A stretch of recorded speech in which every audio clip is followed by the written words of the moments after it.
a nail biter. Ah! He doesn't have a bat. Bro, I blinked and it got grief. Oh, you suck.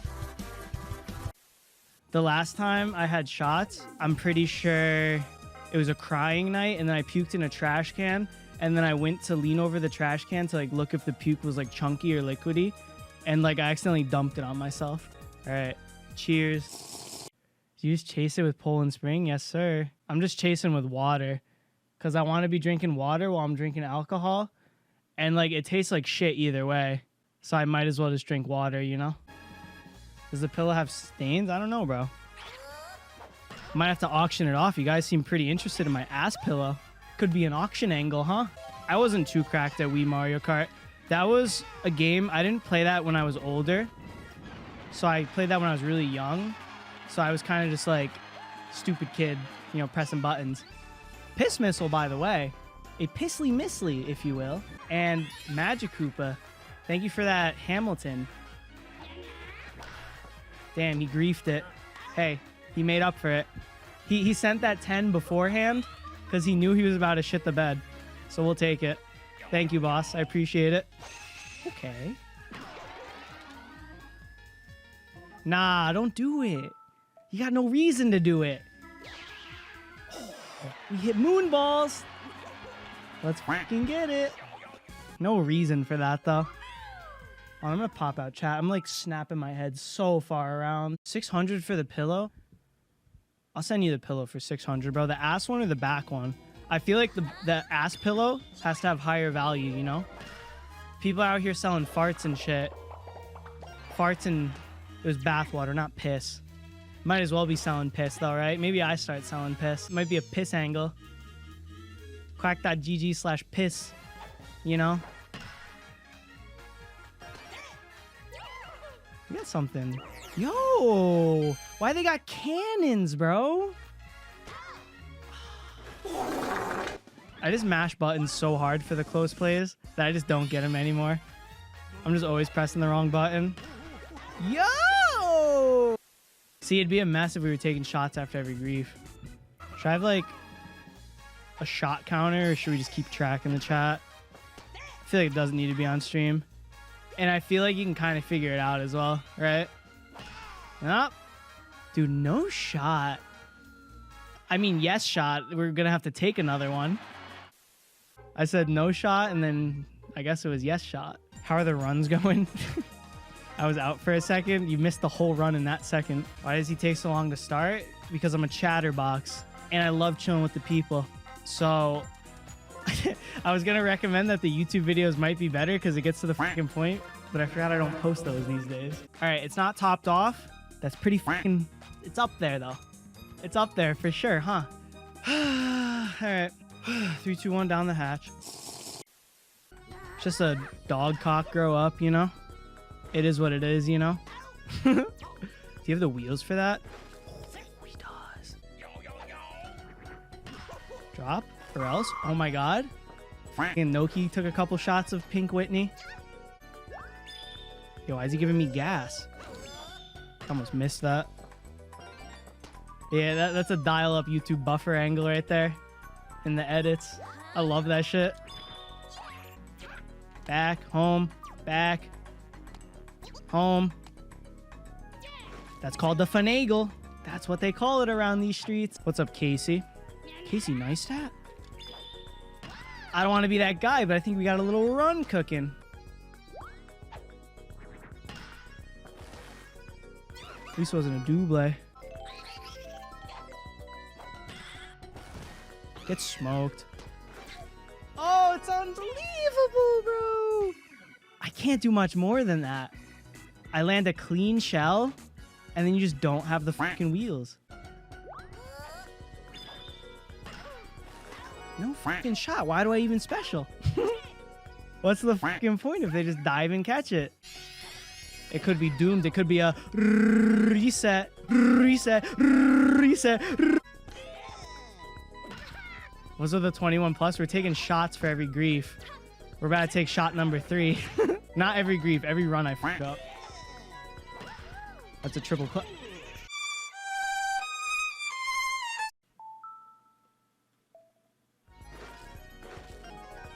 That's one of the softest hit balls I've ever fucking laid eyes on, bro.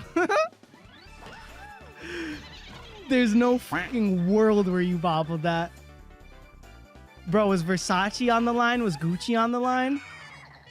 Were they deploying him for a part-time shift as a bag salesman? He sold the fucking bag, bro. You remember when I said I don't want to be that guy? Yada, yada, yada. Run cooking, yada, yada, yada. Run cooking. Why'd you pick Birdio? That's a fantastic question. Where's the shot? What do you think the home menu's up for? It's fucking shot time. Might want to do halves, really? Half of this? I feel like 100% right now, bro. I could drive right now. You want me to pick you up? That's my my alcohol scale. Can drive, can't drive. 3, 2, 1. Yeah, I feel chilling right now. I feel invincible though. Yo, can we get a 10 bomb? This is the closest I've been. Okay. Star power does work still. I thought they nerfed it.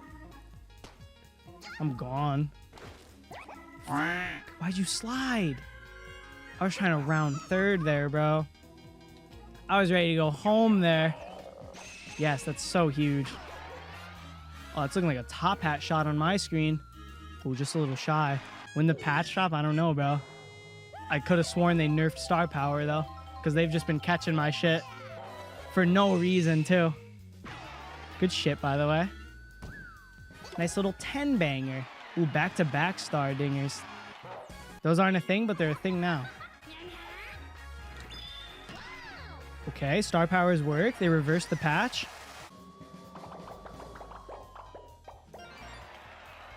I'm gone. I'm so gone. I went to like cover my mouth, but the Wiimote was way higher in my hands than I thought. That was a trash swing. We're chilling though. That was such a trash swing. They can't be letting me get away with that shit. They can't be letting me think I can swing like that. That's a dog shit swing. Slip by. Alright, we'll take it. 12 is not bad. Eating first, too. Eating. You guys fed words into my mouth. I was reading the chat. What word was I looking for? I don't know. I was going to say I got 12 runs, too. I don't know why the word eating came out. Where are you going? Good snag. Dude, see you're rounding first? We got a run cooking. You can get one, maybe? Pretty sure I would have been out there. I think the ump would have called me out there. That's a trip. That's a trip. Good shit. I have shit in front of my fan.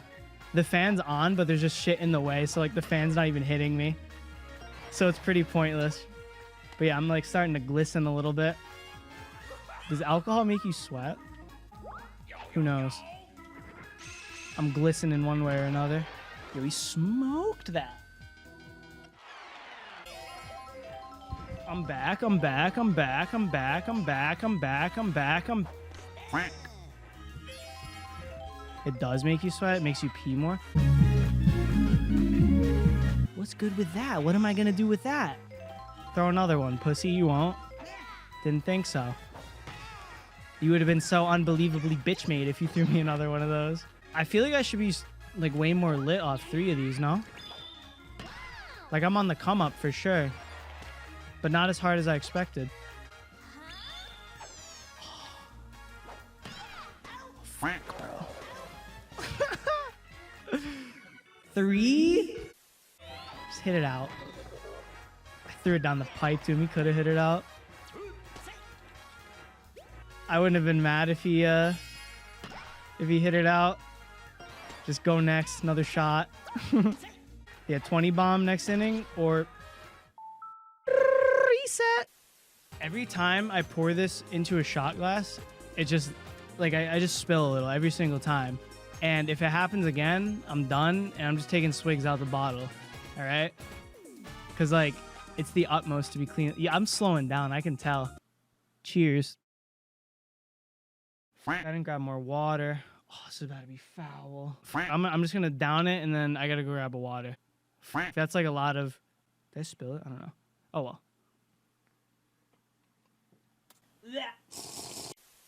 Hey, I'm feeling lit. I can't even lie.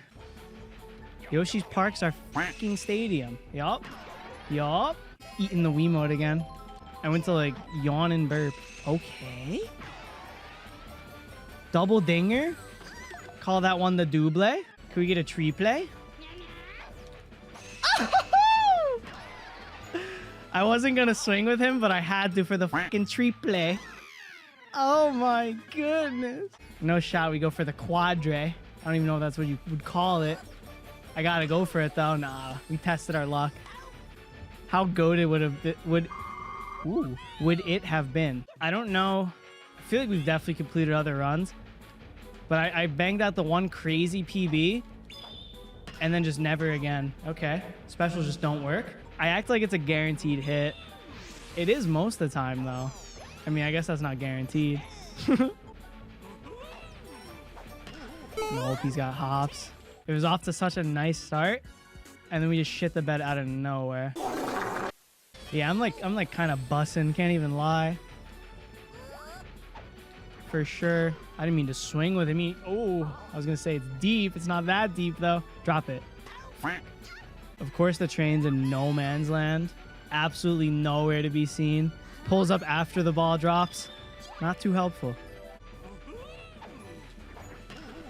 What's good with that? Why does everyone got fucking hops, bro?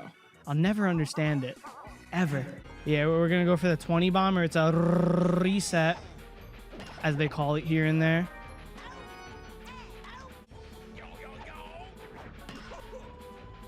Oh! Oh! Fuck me. Oh, he got shit on. I could have went to second. That's deep. Is that what I think it is? It never is. All right, we run the special. I don't trust this guy to hit 2 dingers. It's crazy. He even got my trust on the 1 dinger. What attempt is this? How many shots have I taken? 4. So yeah. Oh! Finally, they didn't catch that shit. Back! Nah, I think this is 4. Or we took one before. We took one before the first round. No sh...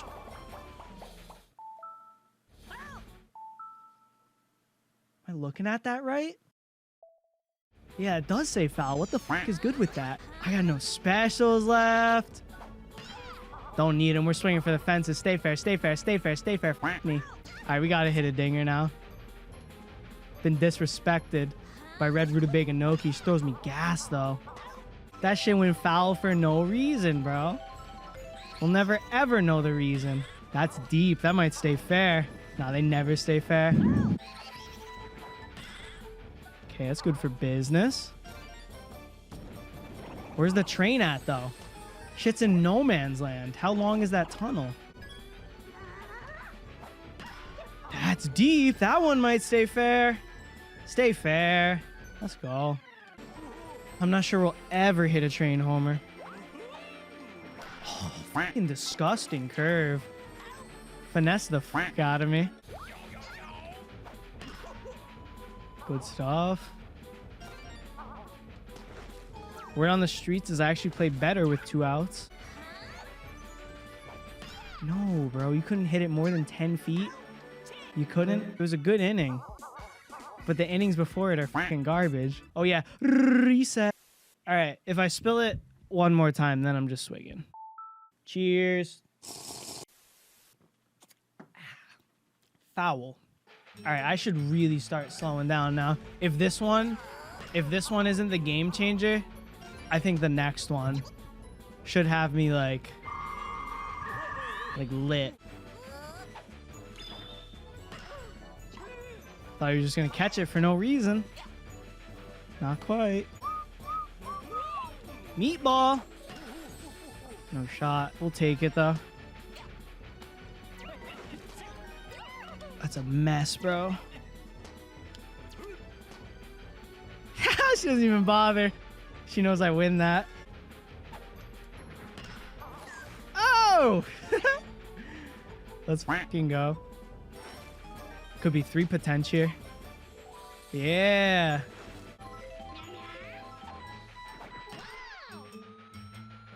Yo, that's it. That's it. That's it. That's it. Oh, fuck me.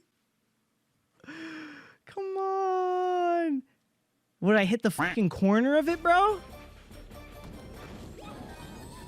Dude, that was lined up so perfectly. Oh, I thought that was the lineup of the century, bro. So good. So good, but not good. You got no business moving like that with that barrel you got on you. And that caboose, if you will. No business moving like that, Wario. Yeah. Ground rule double into the train. Can't even get that. I have a special copy of Sluggers. The boxes in the train, they're just not even open on my copy of Sluggers. They're just like, there's a layer on the top that's just invisible. You know? 13. Wait, did I already shit the bed one inning? Second top? How's it second top? Huh? Something's not adding up here. Could be a little drunk, but something's not adding up here. Good shit. So is this the run or what? How many more months I gotta do this shit for? I'm really trying to grind it out. I keep saying that, but I really want to grind it out. Yeah, I got that jailbroken first edition Southern Filipino Sluggers copy. For sure, something like that. Oh, it's dog shit. Dog shit.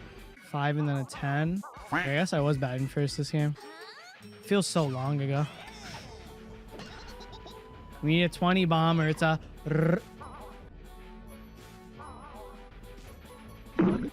You're lucky that fucking cave's got an invisible wall, bro. Imagine it goes in the cave, just never comes back.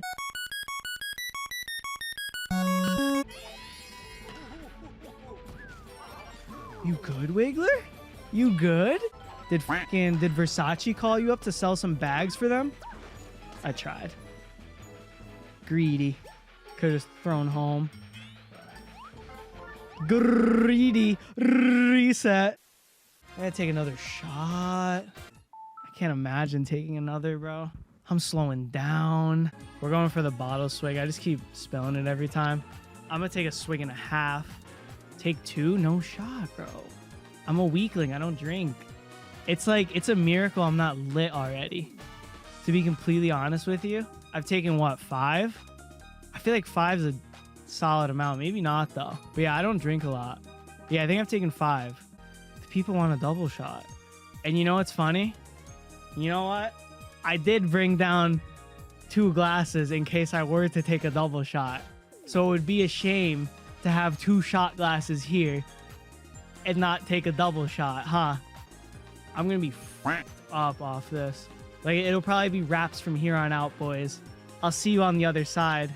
I'm on my way to the other side. I gotta piss real quick. I'll give you guys other side by the Red Hot Chili Peppers while I'm crossing over to the other side.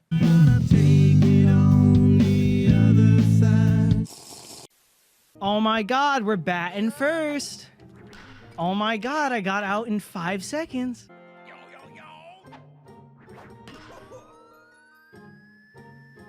Yeah, that's kind of deep, but I don't think it's that deep. He's backing in and out of the circle. Lean Toad's playing with me. What's good with that Lean Toad? Okay. Oh, I'm fucking going home. It's just the ball rolling and no one's even close to it for like 10 seconds.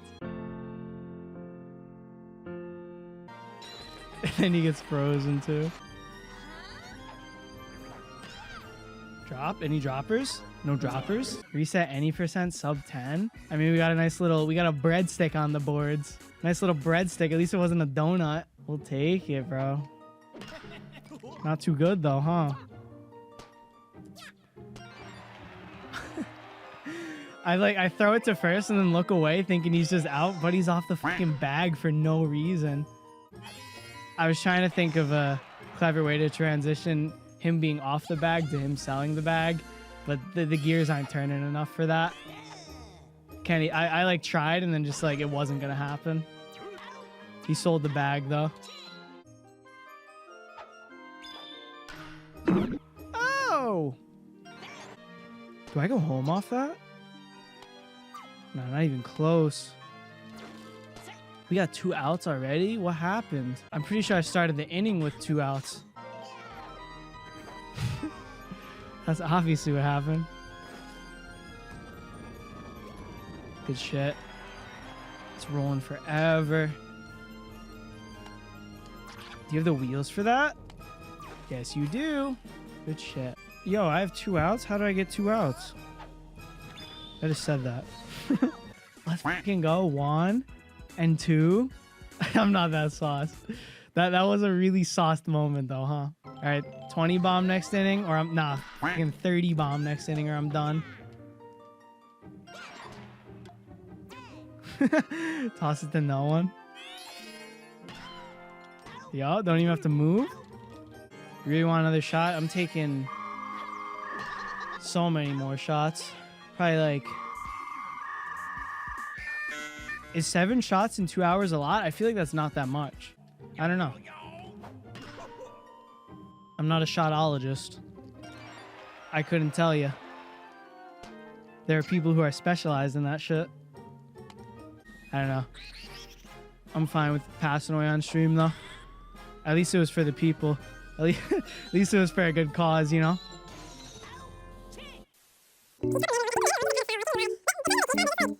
Yeah, I'm lit, bro. Shot though. Ooh, I smacked my tooth. Did you hear that? I wonder if that picked up in the mic. I just smoked my tooth. That might have been a really fat swig. That felt really fat. We're going for the blackout angle. I'm trying to wake up in this chair, like not knowing what the fuck happened, and like still be live. I swear the sleep streams make bread as well, bro. If I were to black out in this chair, it'd be bread. I'd give more donations while sleeping than streaming, probably. Oh! What are you doing? And there's one. There's one. There it is. That's what we do. Yup. Yup. Got a little inning cooking. Rutabaga. Rutabaga. That's a root shot. No shot he hit that 5 fucking feet. What what's good with that? I don't know. I thought 10 might be where I stop. But like I don't think I'm lit enough. I'm still making sense. I'm still coherent. Yo, that's a crazy curve. Earthquake. Bro, I thought Tyler, the Creator, was about to perform. No! 9, not bad. I thought it was a lot less than 9. I thought it was about to be like 5. Yo, what's up, guys? It's your boy. Throw it.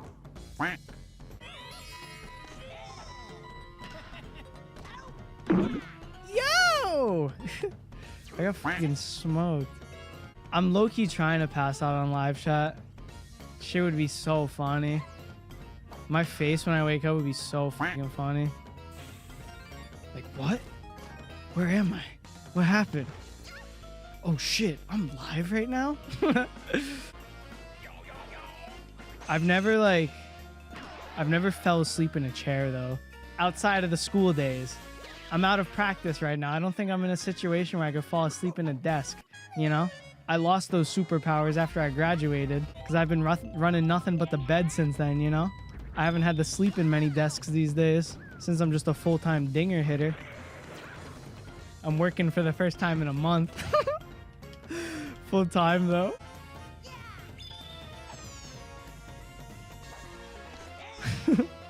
No shot, I missed that. That shit's so slow. How does that not hit him, bro?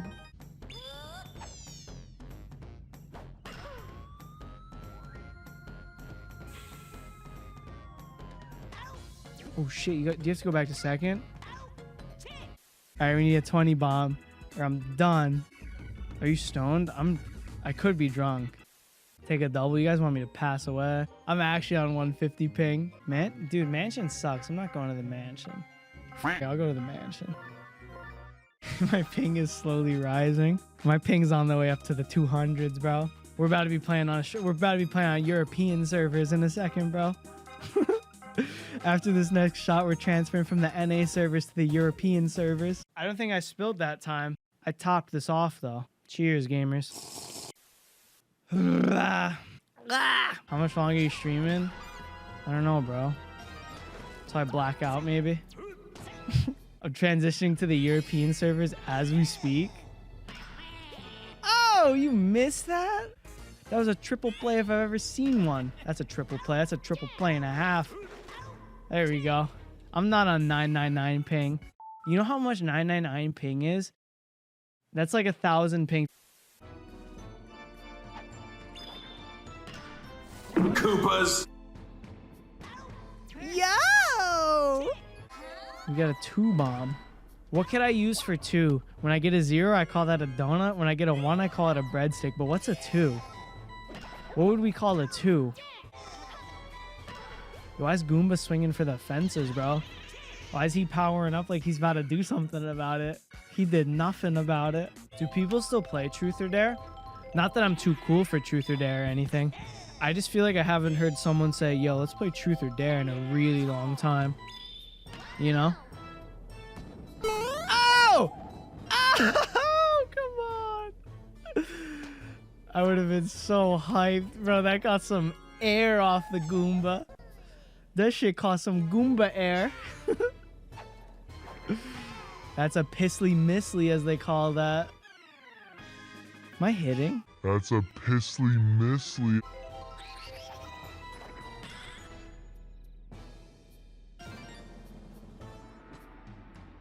Hi, how are you? Bro, right by him. This run's f***ed, bro. I have 4 runs. I'm almost going out 1 run an inning, bro.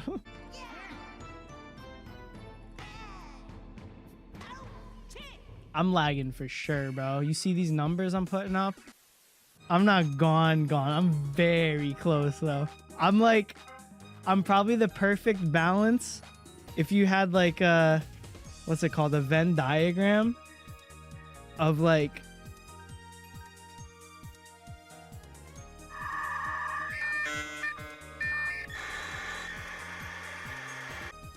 in the Venn diagram, there'd be like coherent in one side and then lit in the other side.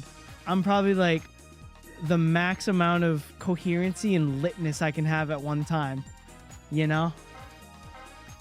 Around, we might be coming up on 250 ping right about now. Yeah, you know you're gone when you're talking about Venn diagrams, then you forget what Venn diagram you're talking about. You're saying nothing? Come on. Bro. You can't flame me like that. 450 ping? I'm so coherent. You hear me? I'm so coherent right about now. I could drive right now.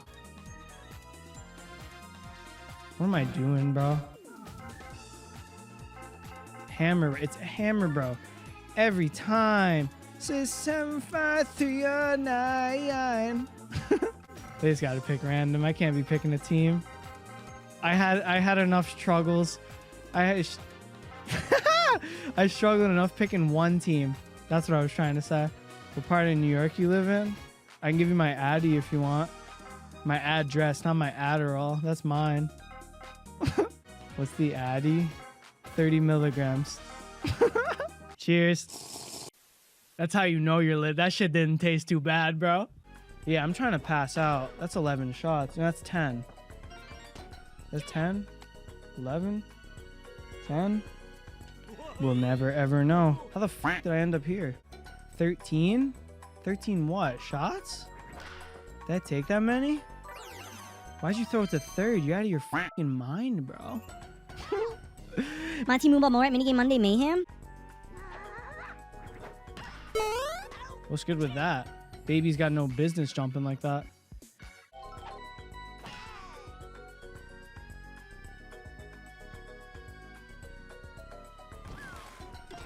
Oh my god.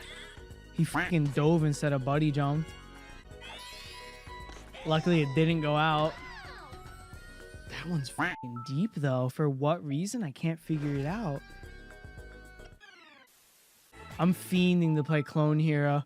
I've been playing this on Clone Hero. I got a new guitar the other day. Here, this 20x at my job.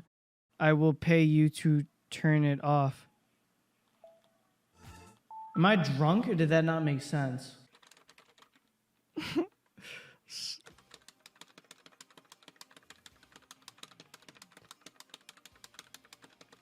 I'm popping off.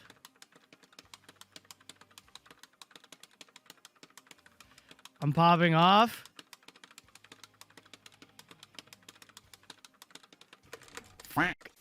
That is topped the fuck off. Oh, it doesn't come in yet. As fast as we can. That's my Tiffany impression. Oh, I've got no water. I've got no water. No, now. I've got no water. I'm gonna piss and then get water. I almost forgot the water, bro. I went pee and then I started shadow boxing and I almost forgot the water. If I remembered, I even got 2. Sometimes when I get really lit, I start shadow boxing. I feel like Muhammad Ali or some shit.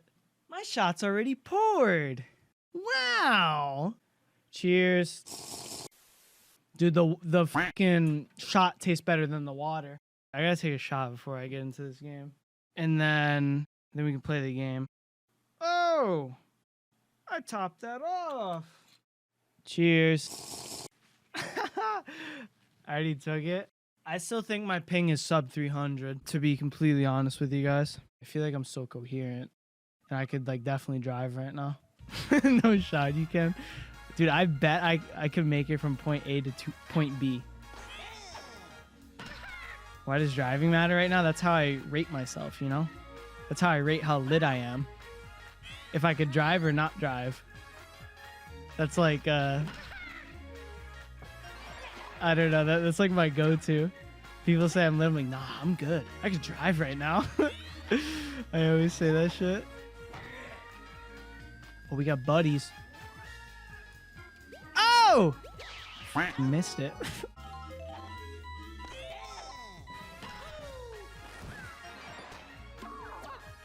What are you doing over there, bro? You can get a DUI on a bicycle? Can you actually? Or are you fibbing to me? Are you feeding me propaganda while I'm drunk? Because I'll believe anything right now. Favorite YouTube? I don't even know my YouTube account password. Even if you were drunk baiting me, when my account got hacked, I was like bugging out and I kept changing my password, so I don't even fucking know what my YouTube password is. So even if I were to be super drunk and vulnerable and tell you my YouTube password for no reason, I couldn't even tell you. Yeah, how'd she know? That shit was invisible. Where should we go? I gotta take another shot. This is getting bland. Does that mean it's shit? Imagine it was. How did Noki end up on my team? What's good with that? The stream's going nowhere. We're hitting dingers, bro. Like, not too many, but we're for sure hitting some. Cheers. Yo, my Wiimote's boogity bugging out. 350 ping. I wish there was just a number next to my head so we could know once and for all what ping I'm at. Oh my goodness. King Boo. Are you shitting me? No shot, that was foul. Oh, dude, that was just not English. It's crazy how quick the drunk streams go. I feel like I could be here all night. What's good with that? The runs don't matter. Where's the shell at? I think my fucking knee was in the way. Yeah!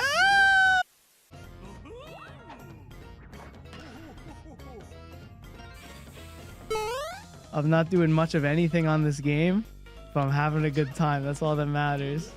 The people keep telling me to go to sleep, though. They're sick of me. They've had enough of me. Nah, I never got the interview with Combo Bunga 2020 Tony09, if that's who you're talking about, with the long username, as you say. Oh my goodness, no shot. Oh my goodness. Yeah, this could be the 20 bomb. This has potential. That's a rutabaga shot. 7 in the first. It's the third. What the fuck did I do in the second then? Fucking negative runs. Ah! That works. We take those. Yes, bro. Thank you for getting a good fucking hit. I think they used to call those like piss missiles or something like that. That's the first alpha. That's huge. That was a little rally. That was like a rally and a half. That was like Rowley from Diary of a Wimpy Kid. That's a crazy one. What did I say, 20? What's good with that? No specials? What's good with that? We don't need them. We need them. Oh, is that 20? It was 10. It was close. Reset. Yo, it's such a game changer when I stand up. Like sitting down and just playing games, I feel fine. If I stand up to go to the bathroom, and it's crazy. Take a double with me? I got you, bro. Was it Tyler that was trying to take a doubler? A doubler? A double. Good thing we busted out the paper towels, bro. Yeah, cheers, cheers, cheers, cheers. Oh, I've got another water bottle. So clutch. Cheers. Wait, I kind of want a new song. Ah! Cheers. That's it for me. For sure. I don't think there's any world where I could swing a fucking bat or a Wiimote. Yo, my hat's gone. It's back. Is this a fluke, bro? I think I'm sober. I'm gonna keep drinking after the stream. I'm going up to 30 shots. Oh! Into the arrow. Dude, I feel like I shouldn't be coherent on 15 shots. That's what I'm saying. Like, I may be out of it, but I swear I have a... Damn, I'm not making a good case for myself. Not being able to speak English. Another double after this round. I'm taking 15 more after this round. That's off stream, though. I struck out? When's the last time I struck out, bro? That's how you know I'm lit. That's deep. Those were selling the bag, bro. I don't even know what was. Oh no, I made a close play for no reason. I think I missed every single close play in this stream. You gotta go back. Throw a little breadstick up on the boards. Yeah, you know you're lit when you start whipping out the booklets.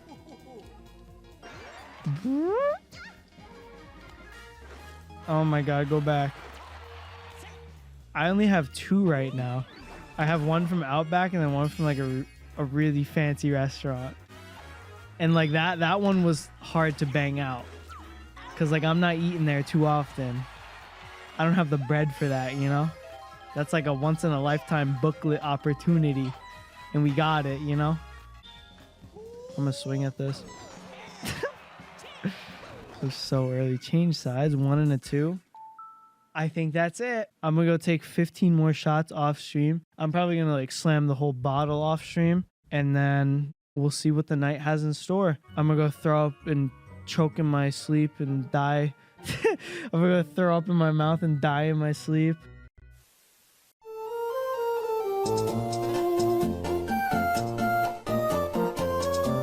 All right, quick, super important,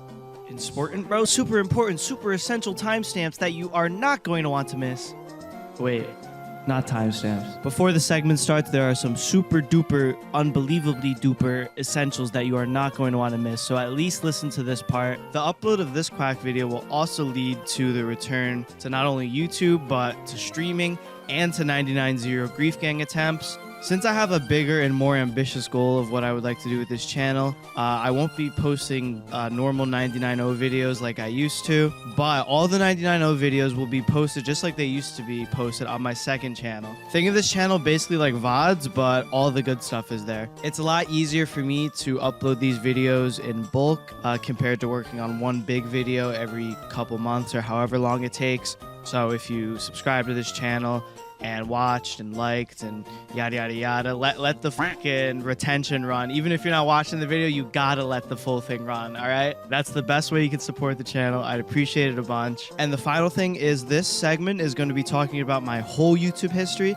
but if you only care about the recent stuff, which was the initial purpose for this segment, but it kind of got fucked up along the way. It went from a little bit of yapping to an unbelievable amount of yapping. So if you only want an update about where I've been as of recently, I'll have the timestamp for that on screen as opposed to normally getting it. Okay, bye.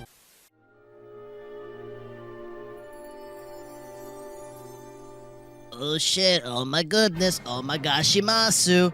Welcome to the first installment and hopefully the last installment ever of Duck Talk. I have decided to call this Duck Talk because it is where I, the duck, will talk.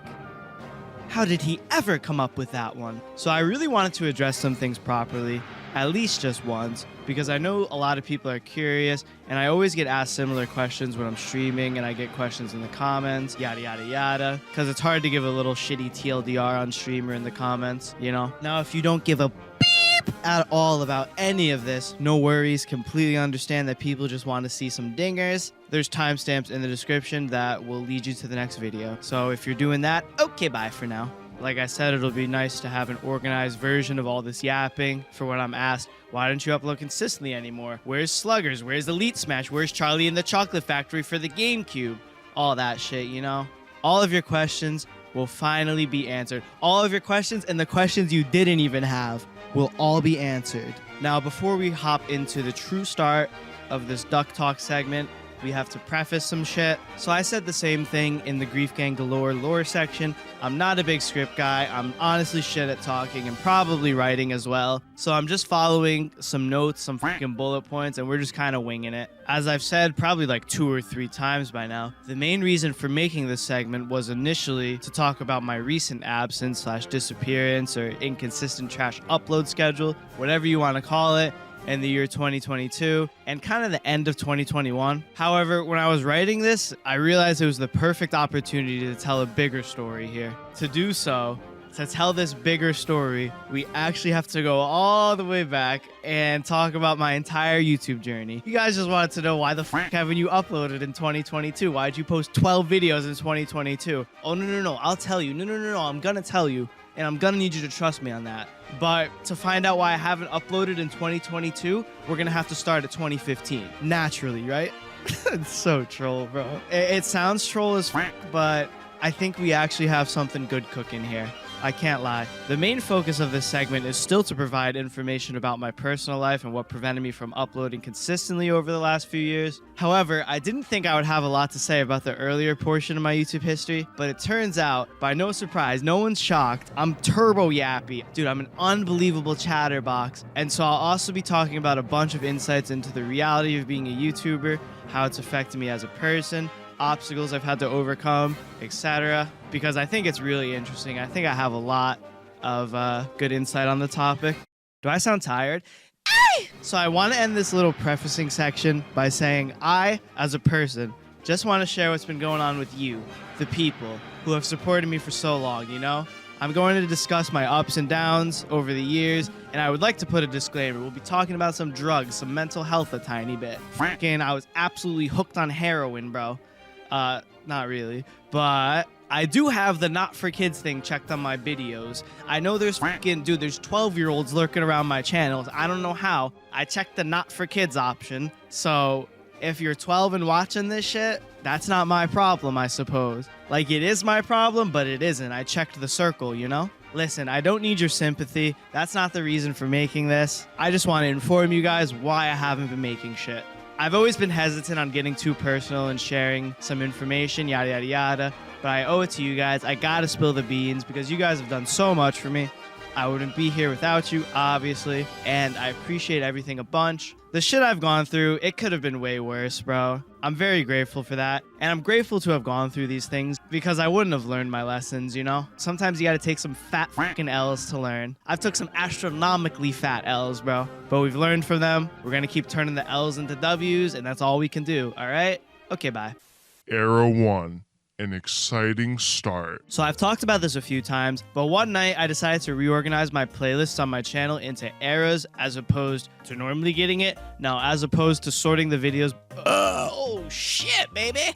As opposed to sorting the videos by game. I've touched on this in the past though, but my reasoning for doing this is because, bro, I started making videos for this channel when I was 15, and I'm gonna be turning 22 in a month. Obviously, your content, your personality, your video style, your everything, it's going to mature and evolve in 6-7 years of time, obviously. So I didn't feel like it was right to group a Smash video I made recently with something I made when I was 15, you know? Also, I've made these super baller captions / titles per area. Maybe they aren't that baller, but I think they're kind of cool and they sound like some shit out of a movie. The reason I bring this shit up is to lay the foundation for the stuff that's gone down recently. I want to start by era and work our way up to the current era and then talk about what's gone wrong over the years. You're gonna have to get an inside scoop on the YouTube grind over the last 7 years or so. The earlier eras will have a lot less info. Nope, I was wrong about that. Bro, Quack Era 4 and Era 5, there's like probably 10 pages just for those. Those are some really core eras though.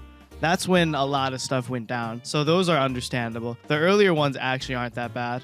Actually, I'm kind of scrolling. Quack Era 2 is looking like it's got a lot of words to it. Got a lot of it, bro. I'll try to only touch on the stuff that's really relevant, but I feel like I have a ton of information here, so we'll see. You're in for some yapping, bro. Get the homework out, get a game out. I don't know, bro. Whatever you like to do and, you know, slap yappy YouTube videos up in the background. This is a decent segment to slap up in the background. So for a reference date, my first video for this channel was made on September 27th, 2015. That's actually cap. I didn't write it in the notes, but this channel is called Quack, but it used to be called JDHD. It was fucking Joey Danny HD Gaming. Me and my friend were sharing a channel, but he was slacking, bro. So he got the boot from the channel. Dude was absolutely griefing the upload schedule. So fucking booted him off, changed this shit to Quack. Here we are. But I made some shitty Captain Falcon montage based on Little Z's videos, and they make me cringe, bro. They're so hard to watch. Unfortunately, they're part of the Quack legacy, though. I've had a kabillion different channels before this one, though. I've done vlog stuff, skits, Call of Duty, Minecraft, Mario Plush videos, you name it, I've probably made videos of it, you know? I had a Minecraft channel that reached around 900 subscribers,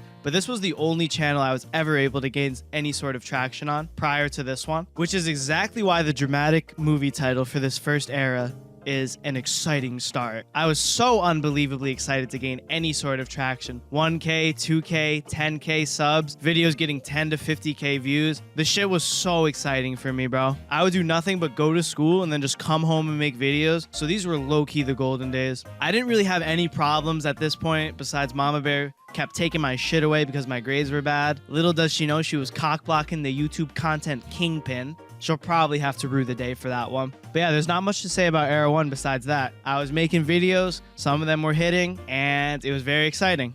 Era 2, peaks and valleys. So as I was making these notes / the outline for this video, I was curious how an era, I put era in crazy air quotes right now, you just can't see it, but I was curious how an era, put it in air quotes again, was defined. I was wondering where the last video in each playlist would cut off and how I'd be able to tell what established the start / end of a new era. I put it in crazy air quotes yet again. I'm assuming I should be able to remember what separates each era. I put it in crazy air quotes yet again, if you didn't know, if you didn't hear me already. But yeah, I was kind of right. For this era, at least, I remember the start of this era, air quotes, so vividly though. Era 2 starts off with a video called Smash Bros. Would You Rather. In this era, we aren't really getting to the problems yet. There's a bunch of problems I experienced throughout my YouTube history, some a lot more drastic than others. But yeah, this era kind of builds the foundation for some of the problems that are to come in the near future. But yeah, this Smash Bros. Would You Rather video, I specifically remember this video / this time frame because it was the first ever time I had noticeably hit the algorithm / people's recommendations on YouTube. I remember being so unbelievably stoked when this shit went down. I had that, oh my gosh, Imasu, what is happening feeling?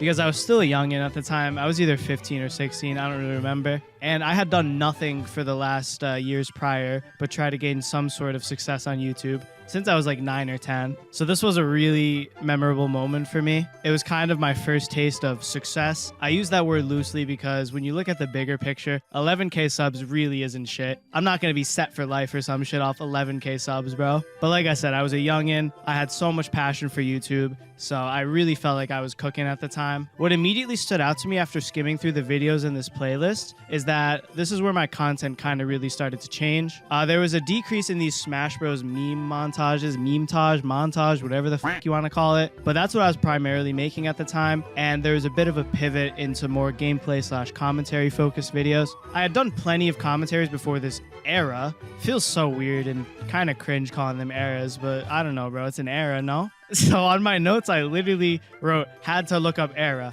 a long and distinct period of history with a particular feature or characteristic. And then I wrote, yeah, I guess these are eras. Sick, bro. They are indeed long and distinct periods of history. Quack history. Quackstery, if you will. But in era 2, it's when I started making more gameplay commentaries instead of montages. What stands out to me is you can clearly see I was just making what I enjoyed making, which is really, really crucial. And it's one of the things I really want to highlight on this section. Scrolling through the playlist, at this time period, I don't know, the videos, they don't have a lot of substance. They're kind of just like different Smash video on different topic, different Smash video on different topic, different challenge video, maybe a variety game. I don't know. They're pretty straightforward. There's not a whole lot going on with them, but I was having fun with it since it was all so new to me. It wasn't tedious. It didn't feel like I was trying too hard. I was just kind of making stuff, and I was enjoying it, and I wasn't thinking too much about it. It's really interesting to me how I can kind of understand my mindset and my thinking processes by just going through a playlist. But yeah, numbers were the least of my concern at the time. I had just been making videos for 6 or so years prior for absolutely no one, bro. I've said it a kabillion times. I had so many different channels revolving around so many different topics, and I was happy to even get 100 views, bro, yet alone thousands, you know? I started doing a bunch of Smash Online, / For Glory content. For Glory was the one-on-one game mode in Smash Online. If you don't know, I'll be referring to it as that going forward. But yeah, I did a bunch of For Glory challenges, a bunch of custom stage videos with my IRL friend, which to this day are some of the gooniest videos I've ever dropped, bro. We were so young and so stupid, and he's literally named Dr. Nog Puff in all these videos, and no one said a fucking peep about it, bro. It's too funny. And bro, I low-key have to, I don't know, I feel like I'm throwing shade, but I'm not really throwing shade, because like I understand it, but I just hate how bitch-made the internet has become, bro. There was a popular YouTuber who was around my size at the time. I think I had 11K subs. I think he maybe had like 15K, 17K, 20K, some shit like that. I'm not going to say the name because it doesn't matter. The point of bringing this up isn't to throw shade at him. He reached out to me. He had a recent incident on Twitter where people were trying to cancel him for some shit, probably something that wasn't even fucking important because the dude's a good dude. He's got a good heart, but yeah, he reached out to me asking me to take down 3 videos that he fucking guest starred in with Dr. Nog Puff, bro. And I don't blame him for it. I completely understand. I respect his wishes. I took him down. But, and I could be wrong. I could be completely wrong. But like, no way he doesn't think that shit's funny anymore, you know? Like, the people are fucking morphing him into thinking like, nope, that is not okay. How dare you be in a video with someone named Puff, bro? Dude called himself Puff instead of Jigglypuff. Whoa, ayo. But yeah, I understand it, and I don't blame him. I blame the internet for becoming mad bitch-made. That's what I wanted to rant about. But yeah, there was a whole bunch of videos getting uploaded, bunch of Smash shit, bunch of variety that I was sprinkling in. There's Melee, Mario 64, Rivals of Aether, have never ever known how to pronounce it. And there was fucking Duck Hunt as well, bro. I was playing everything, huh? And so I initially talked about the Smash Bros. Would You Rather being the first video to gain a lot of traction. And I want to elaborate on that specific video. So despite having some of these videos with 50K plus views at the time, I had never really seen anything quote unquote blow up, which is why I mention all this. The Smash Bros. Would You Rather video was gaining so many views, and I was actively gaining so many subs from it. Like, you could see the difference. You could see your shit was cooking in the algorithm, you know? I tried to explain the differences the best I could, but I don't know. At the end of the day, you just kind of see it. Shit just be cooking, you know? Maybe you don't know. Just because I say you know doesn't mean you'll know. I get a lot of flack for that sometimes. So I kind of did my thing for a little while. The montages kind of slowed down. I was just doing whatever. But the last group of videos I want to touch on in this era were the Smash 4 mod videos. Those absolutely blew the fuck up. Those were cooking instantly, even though I was definitely late to the party, because I always struggled to get the cool shit working when I was younger, bro. And still to this day, I have this problem. I feel like if there's some cool shit that even requires a little bit of finessing, it just never works for me, or there's mad ailments with it. It doesn't run properly. Shit's buggy. I feel like I can never get the cool shit to work ever, bro. But even though I was late to the party, the Smash 4 mods were still pretty forward and fresh to YouTube. And I don't know, modded content's just easy views, straight up. This is another part that's super interesting to me, and which is why I'm including all this yapping and all this context to explain my... Dude, my headphones just hit me with the power off. So weird while I'm in the middle of talking. Anyways, yeah, I just find it super interesting to explain my experiences throughout the years and my thought processes now versus back then, and how I'm able to interpret a lot of information just from looking at playlists and numbers. It's like really fucking interesting to me, bro. Did you know it's interesting, by the way? Did I say that it's interesting to me yet? Oh, it's interesting, just so you know. Just in case you didn't know. It's interesting. I'm gonna need you to trust me on that one. You can really tell the mod videos were cooking, and it was reflected directly in the views on all the other videos. And it's so funny having the YouTube experience of, I don't know, an extra 6 years in this current time compared to back then. I didn't think anything of it at the time, bro. I was just kind of making what I wanted to make. Like I said, I was obsessed with Smash at the time. I played it from the time I woke up to the time I went to sleep most days. But like I said earlier, I was definitely dabbling in other content. But I kind of had that feeling of, oh, I can upload anything I want at this point. As sad as it is to say, people definitely weren't watching my fucking Super Mario 69 playthrough just because I was the GOAT or some shit, you know? Like, my shit was just cooking so hard. And viewing the playlists and all the numbers, it's really easy to come to the conclusion now. I understand it now. It makes complete sense to me now. I never really thought of it back then. I didn't really realize it until right now. But it makes so much sense to me now. My channel was just cooking because of the mod videos. And then if a certain type of video is doing well, like doing really well, hitting the algorithm, bro, hitting the algorithm really hard, obviously your other videos are going to hit the algorithm hard too. They'll get way less clicks than the specific content that's cooking, but it will cook with your content that's cooking, you know? It's like a side dish, if you will. But all these views and this somewhat explosive growth, it would end up being kind of toxic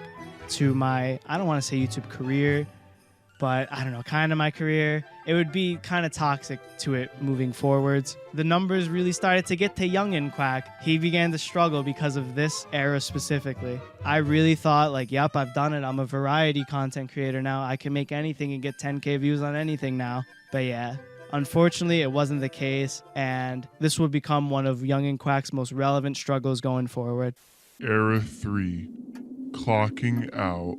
So era 3 of the Quack legacy is where it starts to get a little bit spicy. This is where we begin to start. This is where we start running into problems here and there. All this yapping and all this buildup will start to pay off, and you'll start to see the purpose of this segment. So I don't think I went into detail about why era 2 was called Quack era 2 Peaks and Valleys. This is honestly a good spot to put it, because at the time I was going through a crazy peak. A peak representing, like, you know, going up. I don't know. And then the opposite of peak would be a valley, I think. I don't know. That could be absolute bullshit. Don't take my word for it. It would be shitty if it was bullshit, but I'm pretty sure it's like a peak and a valley, you know? So I had some really crazy growth, and then I had some really crazy ungrowth. So era 2 was the peak, and then the end of era 2 / the start of era 3 is the valley. This is still so long ago, but this time period is actually really relevant. So the last video in era 2 was called Shooting Ducks. It was essentially where I kill off my own kind, and it was recorded on April 18th, 2017. And this would end up being my last video for quite some time, and it would be my first ever run-in with what they call burnout. I've mentioned before many failed attempts with channels prior to this one, and I just want you to keep that in mind. So I was always working on stuff and trying new things before the Quack channel, but when this channel started to take off, this is when I really went hard. Basically from the first ever Quack video, which was September 27th, 2015, all the way up to this duck hunt video, which again was April 18th, 2017, making content consumed most of my time. Don't get me wrong, that's not a complaint in any way. As I've said, there's nothing I've ever wanted to do more than make content. I was always trying new stuff, and when it started to hit a little tiny bit, all I could think about was making more and more and more and more and more. I have this one super vivid memory for no reason. It's really weird that I remember this, but I remember being in my 9th grade history class. I sat all the way in the back. The lights were off. Who knows what the teacher was yapping about? Who knows? Not me, because all I remember was sitting there just planning out, essentially editing in my head my Luigi montage that was coming up. I was thinking about all the clips, all the edits I was gonna do. It was so wild, bro. I think that specific memory is a perfect example of passion. When you're passionate about something, it's kind of all you think about. You're either working on it or you're thinking about it. And this is a super weird, but okay, bye.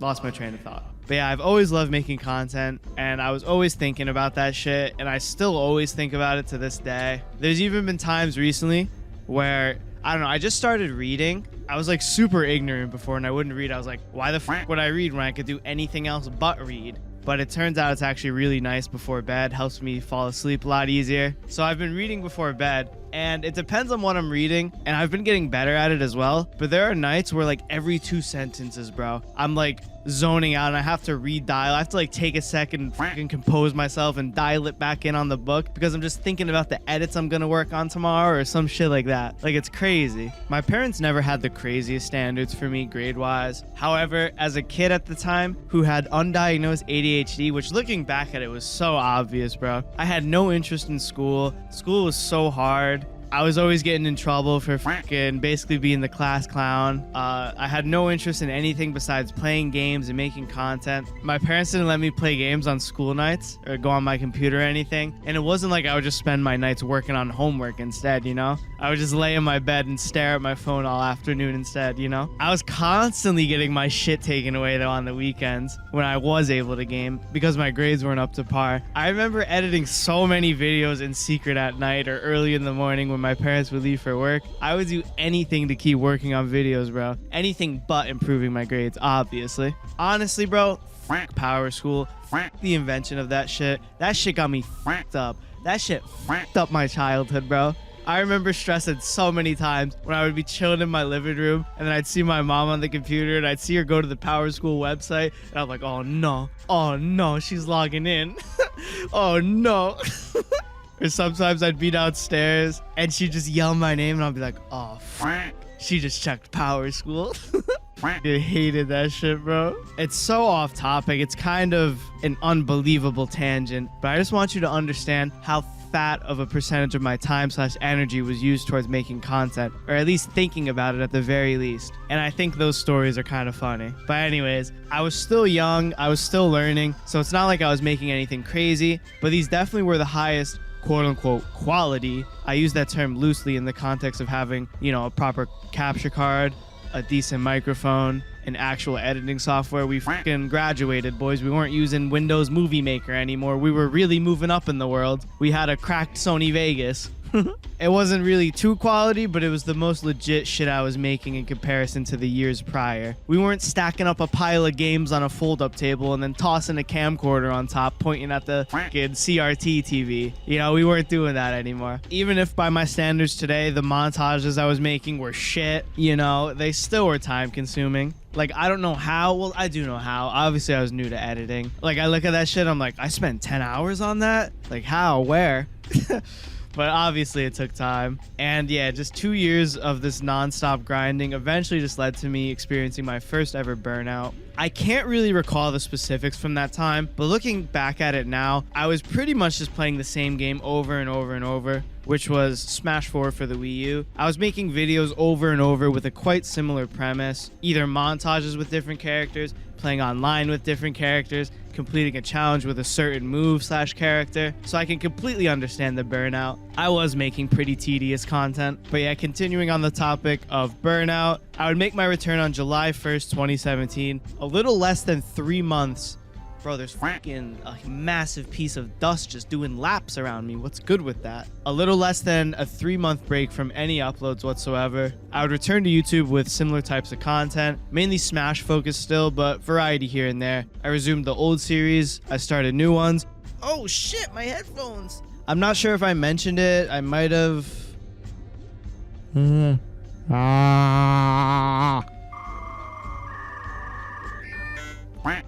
But after the mod videos started picking up traction, I kind of strayed away from the montages. I was never really too good at them, and even to this day, I wouldn't consider myself cracked at editing in comparison to someone like Little Z. So they were fun to make, but it was never really my preferred style. I bring this up because unless I'm seeing things wrong, which could be possible since I am blind as to trucks, there's not a single montage in the Era 3 playlist. The videos in this era come off to me now as really bland, really tedious, and it kind of just looks like I was uploading just for the sake of uploading. The numbers had tanked due to the borderline 3-month break. Once you stop posting, it can be very hard or sometimes even impossible to reach your peak again, which at this point was extremely demotivating for me. I remember making my return and I was uploading daily for a bit, but towards the end of the playlist, the uploads slow down, the content changes up, the passion I once had for making videos, it's slowly fading. So dramatic, huh? But for real, it became very difficult for me to create content in this era. The last video in this era is called Smash Bros. To me. Okay.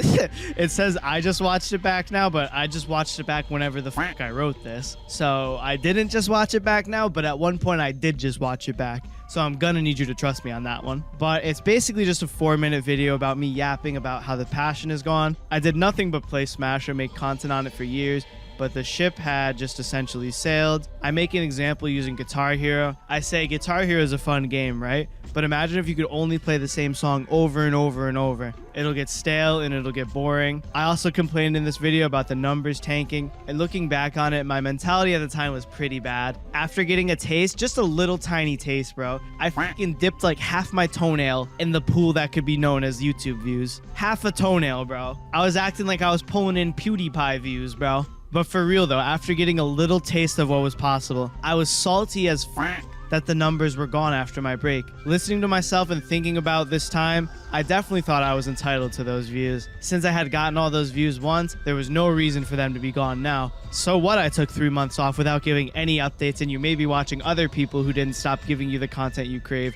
Where are my views? I didn't say any of this, and I'm exaggerating, of course, because I definitely never thought like this directly. I was young and didn't know any better. I didn't really understand this whole YouTube game is so big and can be such a mind f*** and can really mess with a person. In this video, I say I'm gonna upload shit I enjoy playing, which at the time was League, Osu, random Steam games. Does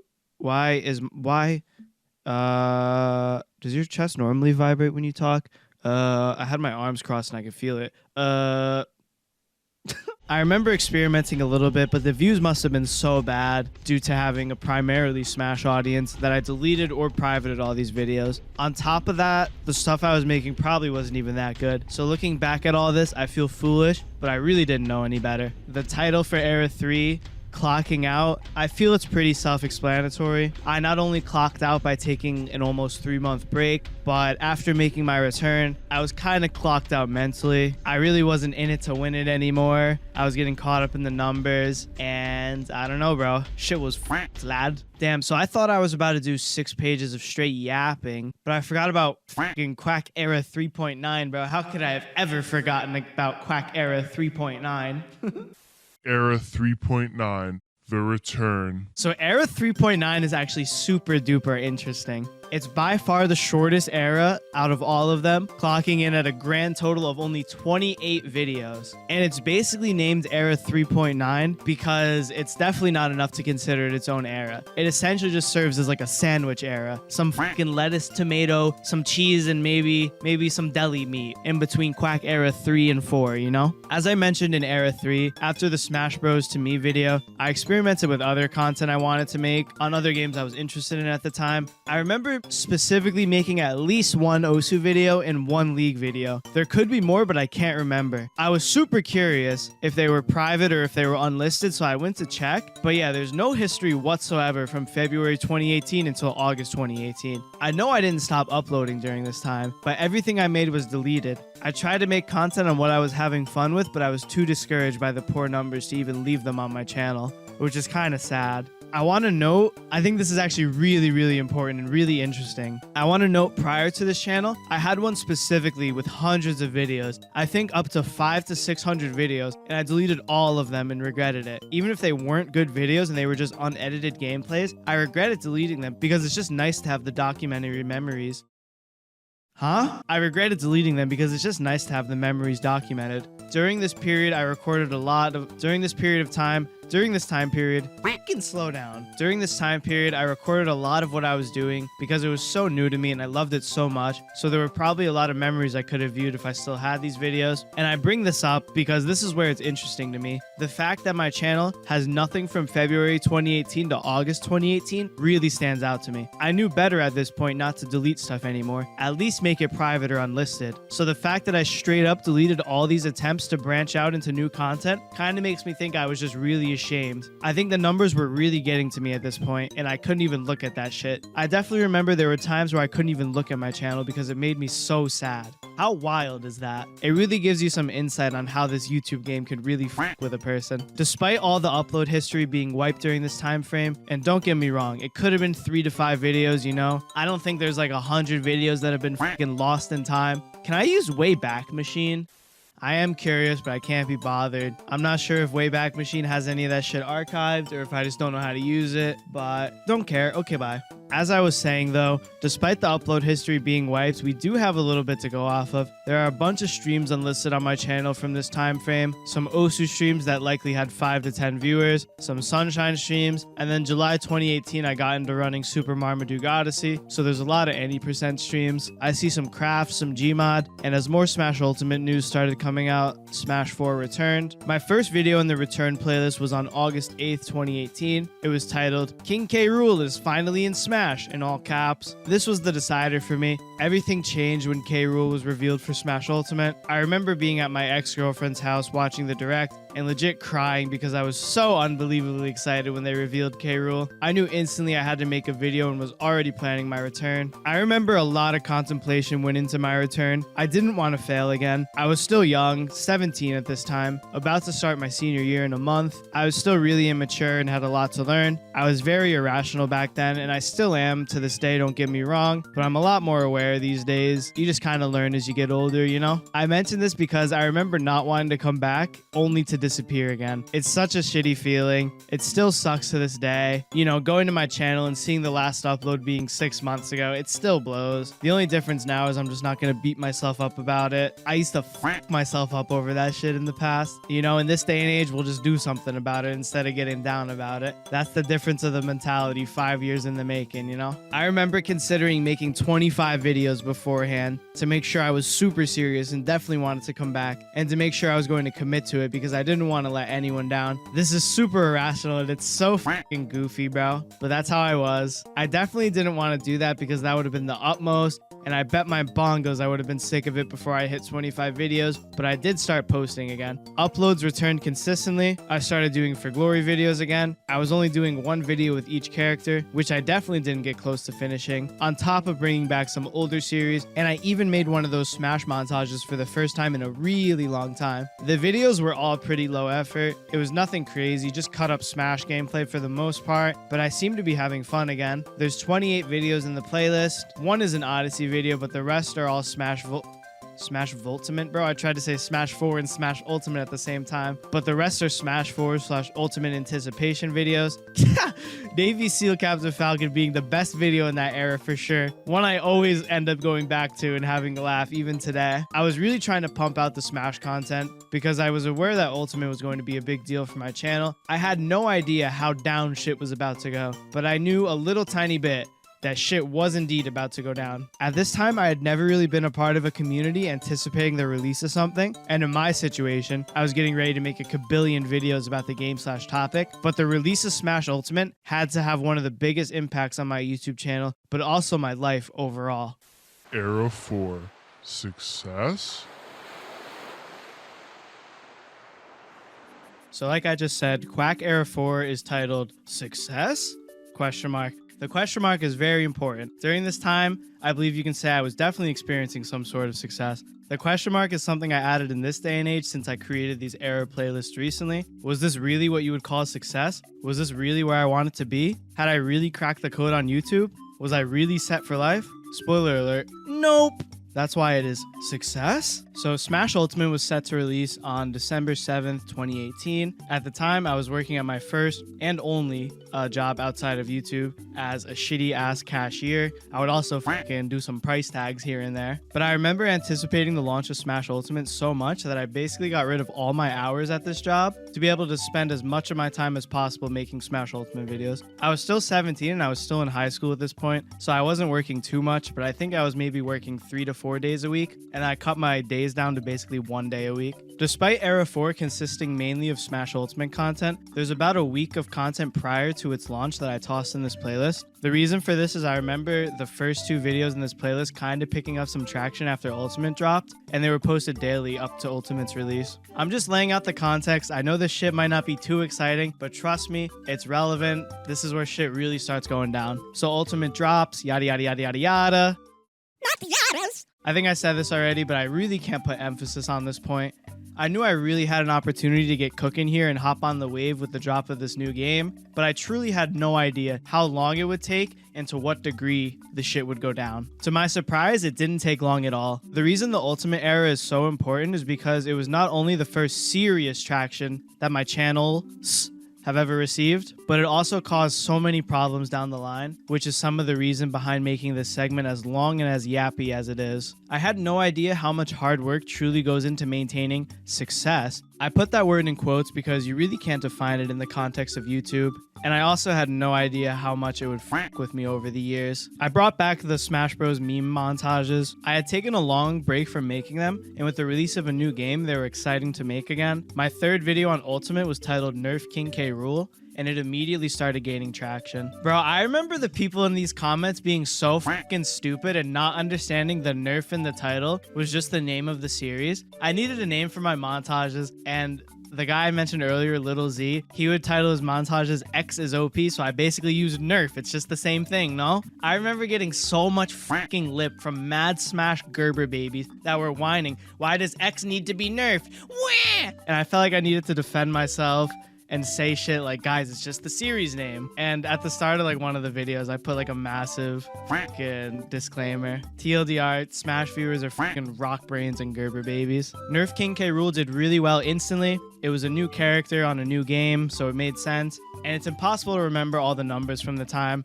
I probably had screenshots of like every single day as shit would get more and more views. I had a habit of getting wrapped up in the numbers. But yeah, all those pictures are gone. And I can't really say with certainty, but I'd like to say it was maybe 100K within the first few days. But I really felt like I had to keep going. I felt like it was now or never. I felt like I had the perfect opportunity right in front of me and I had to continue to capitalize on it. In between Nerf King K. Rool and my next Nerf video, I made a commentary with a friend based on a Smash 4 video that did really well that I mentioned earlier. But in this case, it did not do very well. And I remember being pretty discouraged by this and having a bad case of being wrapped up in the numbers, if you will. So I stuck with what was working. I made more montages. I made a Ridley montage and that one did good as well. Smash Ultimate was one of the most hyped releases I'd say ever, but I could be completely wrong. I'm not a video game news guru, so I don't fucking know. Regardless, that shit was putting up numbers on YouTube. It was at this time when important factors came into play.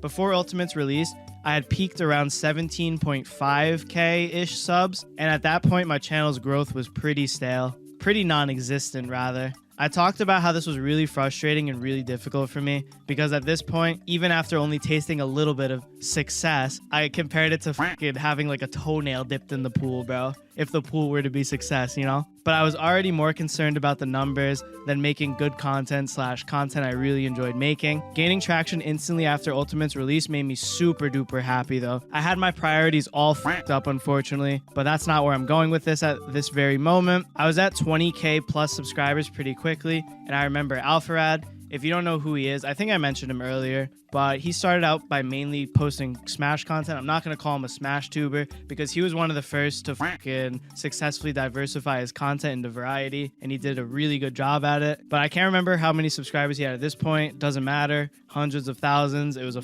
ton. And he reached out to me and invited me to this Smash YouTuber Discord server for YouTubers with like 10,000 plus subscribers. I remember being so stoked, basically fangirling, because at the time this was a really big deal for me. And like I said, I was kind of obsessed with numbers, and this dude had dummy numbers, bro, and he was asking me to join his server. When this went down, I was definitely stoked, but this server actually ended up causing mad problems for me, which is why I referred to it as important factors coming into play. Nothing bad. No one did anything bad. We won't get into that right now. We will get there when we get there. Moving forward from the Ridley montage, I had to provide a lot of context. I know it's the utmost, but I think explaining the situation, what I was doing, how I was feeling, what I was thinking, helps to kind of set the scene. Everything I'm including should be relevant, and if it isn't, ruh-roh, my bad. But I'm trying here. I'm not a fucking author. I just hit baseballs here and there, you know? Anyways, after the Ridley montage for the third fucking time, I ran into an issue that I specifically remember and I wanted to talk about. So you can see these 3 videos. Something's not adding up. The numbers weren't quite like this at the time because this is 4 years later, but you get the point. 692K, 7.2K, 439K. You can see the differences. You can see what was cooking and what wasn't. And this fucked with me a lot. I dropped 3 commentaries on Smash Ultimate at this point. 2 did okay, but I think the third one kind of flopped. I'm highlighting this situation because I remember basically going into a content crisis. I remember complaining / asking people in the YouTube Discord about my situation. I remember having thoughts that I wasn't cut out to make commentaries, if I had to start sticking with montages because that's what the people were watching. Reading and thinking about it now, it sounds kind of fucking lame, bro. Wah! My commentaries aren't getting views. Wah! That's kind of a vague way to put it. It sounds kind of stupid like that, but that shit really fucked with my confidence over the years, and it led me to second guess myself constantly. I remember debating about this, and I have a trash memory, but I think some people, specifically Alpharad, were just encouraging me to go for it, and that's what I ended up doing. After the Ridley montage, my next video was King K. Rool dominates, in all caps, Elite Smash. It's nothing special. It's a pretty low effort King K. Rool commentary, but this video had mad lore to it, which is why I've been building up to this point. I remember having this content crisis that I mentioned earlier because of the views, but I would also get comments, and I remember some specific comments. Like, I don't have screenshots. I definitely had them back in the day. I can't remember specifically, but stuff along the lines of, don't make this, people only want to watch this stuff, which is super shitty to hear. After spending way more time thinking about it than I really needed to, I dropped a commentary video after considering if I should even do these anymore, and I was so stoked to see this video perform well. I remember sending the analytics of the video along with the hate comment talking about my commentaries to a friend of mine, and it was kind of like a fuck you, I can do this type of moment. Not moment, bro. So it was a really big turning point for me going forward in the Smash Ultimate era. I kept making videos, I kept riding the wave, which is why Era 4 Part 1 is called Riding the Wave, because that's essentially what I'm doing at this point. The next video is the last one that I have specific information about, and then we can start moving a little quicker. I bet you're all like, thank fuck, he's almost done. Kinda, not quite. So the next video was an Inkling montage. I kind of have my timeline fucked a little bit. It's kind of hard to remember. But the next important event that took place was me tossing in a fat 2-week for my shitty ass grocery store job. I remember being in New York City with my family and seeing that the Ridley montage was popping off, and I literally put in my 2 weeks right then and there. And I think I just didn't show up. I put in the 2 weeks, and I was only scheduled for like 1 shift a week, but I just pieced the fuck out. And yeah, I just remember coming home from New York City mad late, like 11 p.m. or midnight-ish, and I was just working on the Inkling montage before I had to go to school the next day. I really wasn't aware of the scale that my shit would be cooking at, but I knew I had to keep grinding and take a chance and see what happened. The playlist Era 4 isn't divided separately, but I decided to cut it up a bit in my notes. Era 4 Part 1, Riding the Wave, consisting of the first week or so leading up to Ultimate's release, along with the first batch of videos to gain some solid traction. Era 4 Part 2, True Traction, has been given this, I don't know what you would call it, nickname, sounds kind of weird, but dramatic title, I don't fucking know. But yeah, this portion is named that because this is when I truly started cooking, bro. More than I could have ever imagined. It's hard to recall exactly how the stuff was doing back then versus the views it's accumulated over the last few years. And I could go back and check the analytics, but that sounds like the fucking utmost. Looking up all the time frames and whatnot. Hell no, bro. So we'll just kind of do some guessing. The numbers won't really be exact, but it doesn't really matter. And a lot of the times with YouTube, you're gonna get a majority of the views towards the initial release of the video. More times than not, the shit will get the views it was gonna get at the time, and then, you know, very few views going forward. TLDR though, I was getting a shit ton of views, a fuck ton of views if you will, more than I'd ever gotten. I was getting more views per video than some of my entire channels got back in the day. Probably all of them combined, bro. Most videos were getting 100K plus views. My channel was popping off and I just kept making videos, and I was streaming viewer battles pretty consistently at this time. Between that Inkling montage I was talking about and the point I'm about to reference, there were about 27 videos in between. They were doing crazy numbers, but I remember shit really leveling up here. I'll do my best to kind of scroll through the playlist and show graphics on screen so you can kind of follow along. But when Piranha Plant dropped as DLC, bro, I remember being among the fucking rat race. What I mean is when new DLC characters came out, it was kind of like new DLC character, must make video on new character, ASAP Rocky. At this point, I really thought nothing of it. I was looking forward to this character anyways, and I had barely dunked my toes in the water, if you will. These DLC character drops will be referenced in a later portion of this segment, but just know at this current point, I had no problem riding the fuck out of this wave. I remember shit going down after Plant dropped. I remember staying up all night to get my first Piranha Plant video up, and then dropping one later that day when I got home from school. I specifically remember this day because it was the only time I have ever had 1 million views in the last 48 hours on my analytics. This is the point where I would consider myself hitting true traction. All videos at this point were bare minimum getting 100K views, but there were so many that had 300, 400, 500K plus, and I even had one that hit 1 million views, which is my only video to ever hit 1 million. You may be thinking this sounds great, why are you flexing? But believe me, my flexing days are over, bro. As I've mentioned, I was still 17 at the time.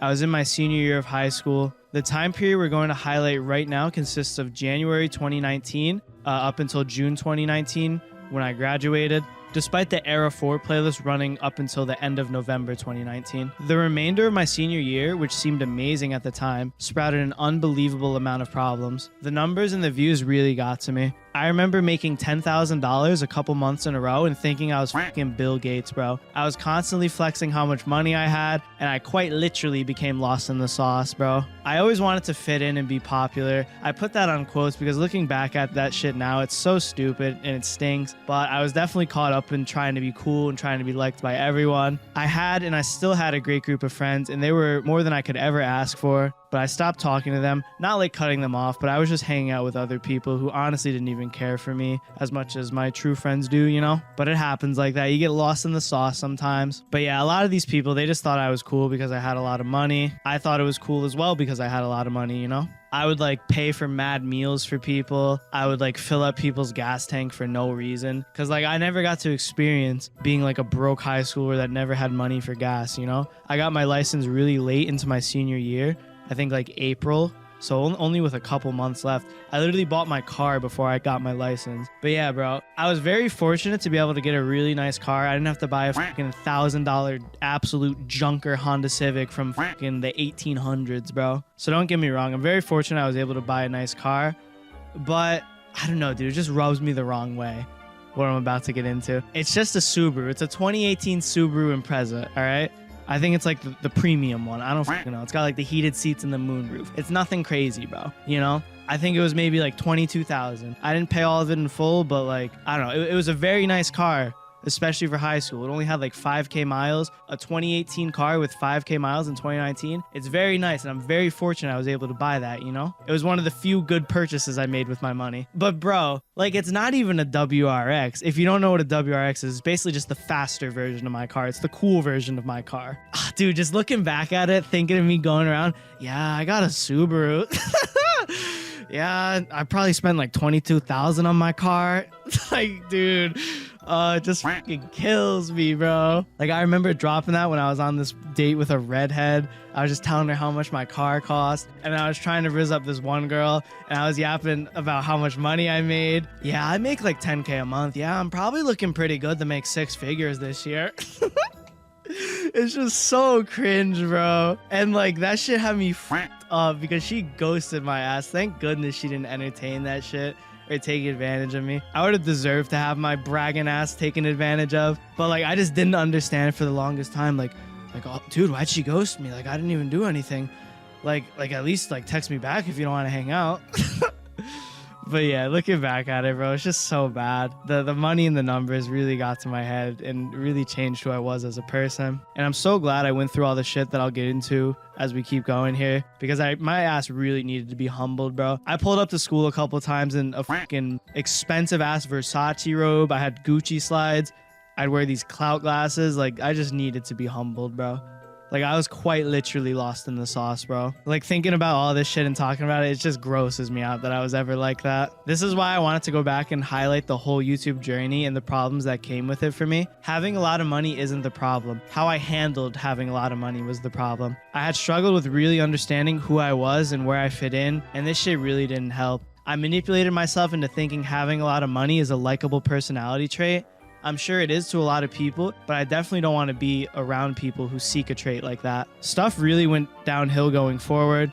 I barely graduated as an undiagnosed ADHD rock brain making so much bread. It was so tough to do schoolwork. I always used to joke about how I was making more bread than my teachers. And like, yeah, it's kind of funny, but I was definitely a dickhead about it. I wouldn't go up to the teachers or anything and be like, yeah, I don't have to do anything. I'm better than you. I make more fucking money than you. You know, I didn't do anything like that, but I don't know. My attitude was probably bad and I felt like I didn't need to be there or do any of the schoolwork. I got what I had coming though. I learned so many lessons from it. Fast forwarding from the months of July 2019 to where this playlist ends, November 2019, stuff would really start to change for me. So July 1st, 2019 was the first time I ever smoked weed. It's actually crazy to me that I made it through high school without trying that shit. But yeah, weed becomes a very important player in our journey here. Videos started getting tougher and tougher to make. I had centered a lot of my videos around Elite Smash. Don't know if I explained it yet. I'll give it a quick rundown for the people who don't know. Think of it like the elo or the ladder of Smash Bros, except it's fake as fuck and it high-key means nothing, and it just looked really good in titles at the time. So there was no competitive rule set or separation between the casuals. So despite your GSP, which was the number, I think it stands for Global Smash Power or some shit. But yeah, despite your number being high, it honestly meant nothing. You could climb the ranks by spamming moves, catching dubs in trash connection, or even playing giga casual rule sets, for example, like turning items on. All this stuff was bunched in, so it was a pretty flawed system in my opinion, even though it was a pretty cool idea. Don't get me wrong though, I would definitely get sauced up a lot, which became one of the problems. A lot of my videos, or more so the ones that did really well, were focused on getting X character into Elite Smash, getting into Elite Smash fast with X character, going undefeated on Elite Smash with X character, shit like that. So you can see there was an issue if I was getting sauced up for a majority of the video. I was never super cracked at Smash Bros. Maybe a little above average at most, but it wasn't like I played competitively. So when I'm making a bunch of videos on fake high elo with characters I was unfamiliar with, it became tough to get footage because I was foolish and focused my gameplay and my videos on winning. Back then it would be really frustrating. This was the peak of my baby rage era. I used to smash everything, bro. But yeah, to wrap up Era 4, the content just got really stale. I was doing the same thing over and over under the impression that my views would always be 100k plus. I had no idea about the extent of the wave I had rode. I thought I was untouchable and set for life, which was a horrible mindset. My videos were basically copy-paste with a different character, low effort, passion fading, recycling ideas, all while getting hooked on smoking more and more, which honestly messed with my mind a lot. Everyone's had times where they feel kind of down, but when I started smoking, it really made me think in ways I never thought before. Not some third eye met my maker bullshit or anything. I was smoking weed, not fucking DMT. I just became very thinky, very anxious, very paranoid. I was young, I was immature, I was growing up, so I don't know, dude. Smoking just kind of made me think in ways I never thought before, you know? I went from a guy who just made videos for fun and thought nothing of it because that's what he loved doing, to a guy who sold his soul for views. I was just making stuff that would get views at this point. Looking at this shit now, even if I was having fun at this time, all the videos seem meaningless to me. It all looks like shit I would just chef up and throw up. I see nothing in here that shows love or passion for the creation. I really lost my way and got eaten up by the YouTube meta. It would really f with me and cause mad damage going forward. Era 5, The Rebirth.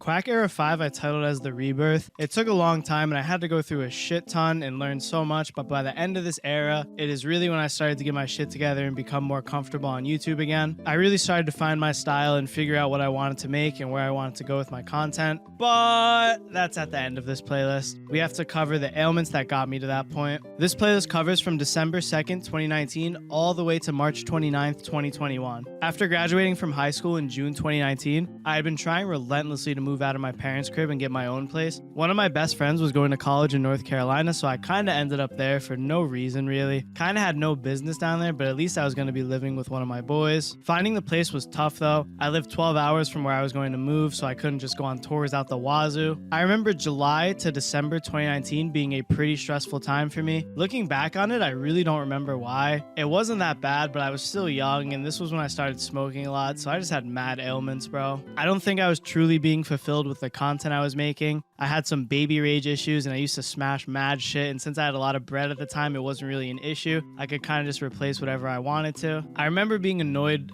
with living with my parents, and I was also upset with my lack of riz. It sounds goofy now, but getting rejected and not being able to pick up any women whatsoever always got me super down, because back then I had no confidence whatsoever and was really insecure. So as the rejections kept tacking on, it definitely took some tolls on me. I remember this period as the first time in my life where I may have been depressed. Stuff only went downhill from here, so in hindsight I would say it wasn't too bad, but I was really banking on this move to practically solve all my problems and restore my happiness. To no surprise, it wasn't this simple, and this way of thinking is a huge red flag, bro. It's important I lay out the context and how I was feeling and all that before this move, because this is kind of like the peak. This is the climax right here of the quack lore. The move was me moving 12 hours away from home straight out of high school at the age of 18 to essentially pursue content creation full time. I've probably yapped more than necessary at this point, but I'm trying to paint a picture of how YouTube has affected me both positively and negatively over the years. I eventually ended up copping a lease on a condo, which was only 6 months, and I'm very thankful for that looking back, because I was back home within 4 months, bro. It took me 4 months away from home to be out of money completely and hit one of, if not the lowest points in my life. How the f did this happen? Let's recap quickly. So I moved in December 1st, 2019. Finding the place was mad stressful, but so was the move. All the rent, the utilities, the security deposit, the shit I would need, on top of paying an editor at the time for the videos that were becoming less and less profitable.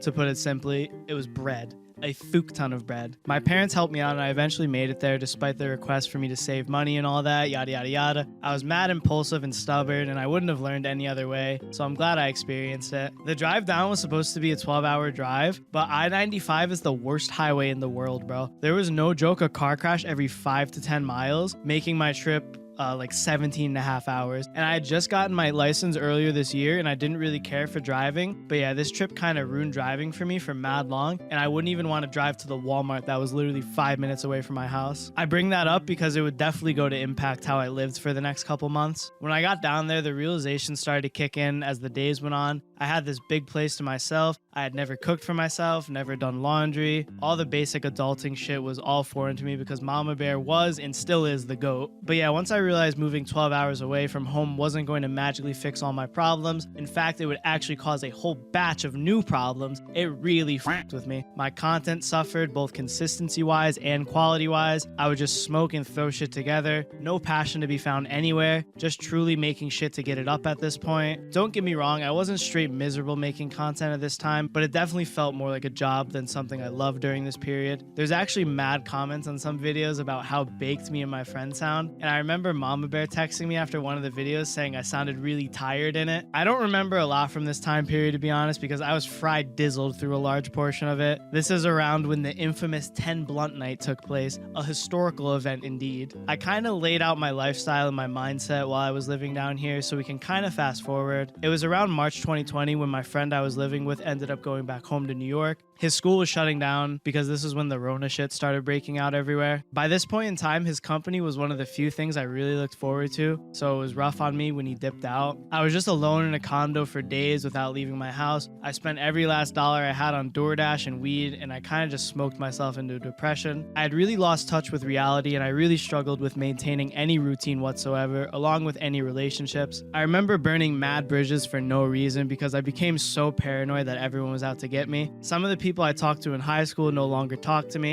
and that really hurt me at the time. I understand now that people go their own paths, yada yada yada. I know who my real friends are, but at the time, I was really toxic about it and would block everyone because I would think that people didn't like me. So I burned mad bridges in my personal life, and then also I burned a ton of my YouTube connections for no reason. I would like to shout out King of Skill, Wolf Scratch, Choctopus, Vernius, Little Z, and P Jiggles specifically. I haven't really talked to any of them in ages, and that's completely on me, but it was never about views or numbers for them or anything like that.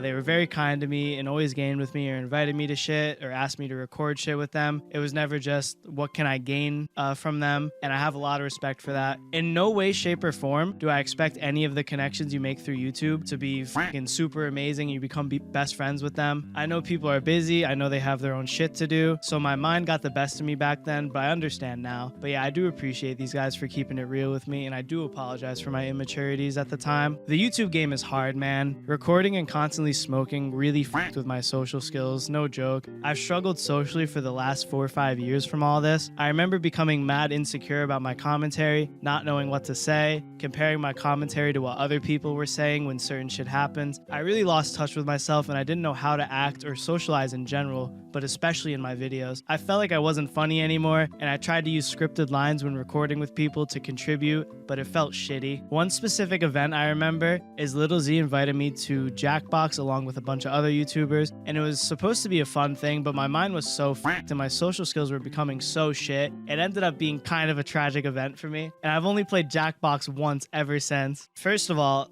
I took mad blinkers before hopping in this fucking call that was going to be streamed with all these notable YouTubers. Not my fucking brightest idea. It definitely made it worse. It definitely fucked with my social skills more and made me more anxious. I don't know, bro. But I just remember getting so down on myself because it was just supposed to be a fun Jackbox thing with a bunch of friends, but I remember getting so down on myself because I couldn't come up with any funny answers. I remember thinking, like, I'm not funny, like, what can I say to be funny? I have to be funny here, yada yada yada, all this bullshit. But it really goes to show you how messed up I got from not leaving my house often, from the growing lack of confidence, from being in the quote-unquote spotlight. I put that in quotes because it ain't like I was walking down the red carpet or some shit, but I became so obsessive over each sentence or even each word I would say and how it would be perceived, which is definitely unhealthy, and that's from putting myself out there on YouTube. I eventually became extremely uncomfortable with making videos in general. It's so crazy what I went through. The kid who wanted nothing more than to make videos. I always told myself when I was younger, if I got the opportunity, referring to subscribers, views, traction, I would do everything in my power to make the most of it. You're telling me that the kid who loved YouTube and wanted to do nothing but make YouTube videos is now scared of making videos? Everything I went through really fucked with my mental and my confidence. I remember a bunch of times where I would smoke and then be watching one of my videos and be like, that's cringe, oh my god, how did I not realize this, yada yada yada, and delete a video, sometimes a few at a time. I was just very insecure with myself and worrying so much about how everything would be perceived, and when I would smoke it would kind of give me an outside perspective, but yeah, it was tough. I moved back home at the beginning of April 2020. I didn't do anything but get fried until June 2020. To put it in a way that won't get me demonetized, I don't think I would still be around if I stayed in North Carolina until June when my lease ended. Everything went wrong and I just felt like a giga failure, bro. I did the move halfway across the country and move back home speedrun, and it felt so shitty. So there's one specific event in July 2020 that I have to touch on before we finally start to go up. Unfortunately, we gotta go down a little more just to go back up. I basically hit a point where there was no more room for going down. I think this is definitely the worst it ever got for me, and I can confidently say I was definitely depressed at this point. Looking back at it now, it's really goofy, and I would fucking whoop my ass if I saw myself getting this messed up over a girl, but knowing all the context, I get it. So basically, shit happened with a girl I only knew for a week, but it wasn't anything to do with her specifically. It was the feeling of something finally going right, being so happy, and then taking a giga L is what fucked with me really bad. Basically, she joined my Discord, and she happened to live really close to me, and we hung out a few times, and she led me on mad hard, like sent me nudes and shit. Like I said though, I was in a really sad and vulnerable state, and I didn't have anything I was looking forward to, so I get how I fell for her in a week, but it was reckless and she wasn't even that bussin', bro. She ended up having a boyfriend, and I was just crushed, not because I liked her so much after knowing her for a fucking week, but just the feeling of not being able to catch a break really sucked for me, and this was definitely rock rock bottom. At this point, I was actively looking for ways to OD on anything. I have no freaking idea what. I was freaking looking for morphine or some crazy shit, bro. But yeah, I really felt like a failure, bro. I had nothing to look forward to, and I was trying to dip out. The turnaround is crazy, isn't it? Basically living the dream, on top of the world, and then falling all the way to rock bottom. The YouTube game is crazy, bro. I rode one of the biggest waves you could possibly ride, the wave consisting of a highly anticipated new release. It's insane that I was able to go from the peaks I hit, financially, mentally, view-wise, all the way down to 0. Similar to Era 4, I had to divide this era into 2 sub-eras, subtitles. I don't fucking know, bro. But they are self-explanatory. Era 5 Part 1, downhill, and Era 5 Part 2, there's only room to go up. Stuff quite literally went downhill. In fact, I went down one of the steepest hills I ever did lay eyes on. But after all these ailments, we could only go up, huh? I was inconsistently making shit here and there, just trying to get stuff out occasionally to stay somewhat relevant. Ow, fuck. Bro, did you hear that? That was so loud.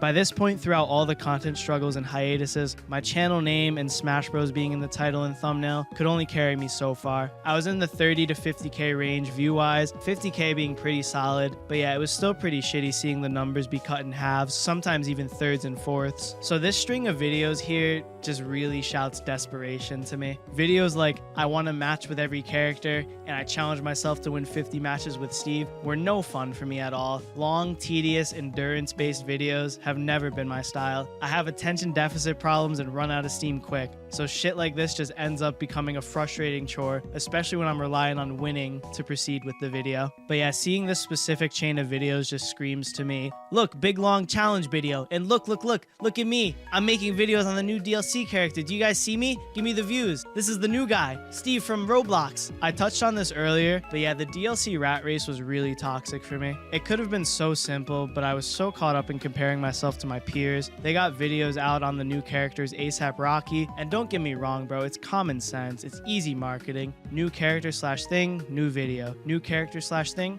watch my video, since it's the only one, if not one of the few that are out. I completely understand the benefits of it, but I always hated it. I hated time-sensitive content. I hated the feeling of urgency on making a video. It really f***ed with the passion for me, especially when, okay, no flame here. I mean, kind of flame, but when I woke up for a direct at 8 a.m. and it was fucking Byleth, or as someone who has never played Final Fantasy, Sephiroth gets added, or Hero or Min Min.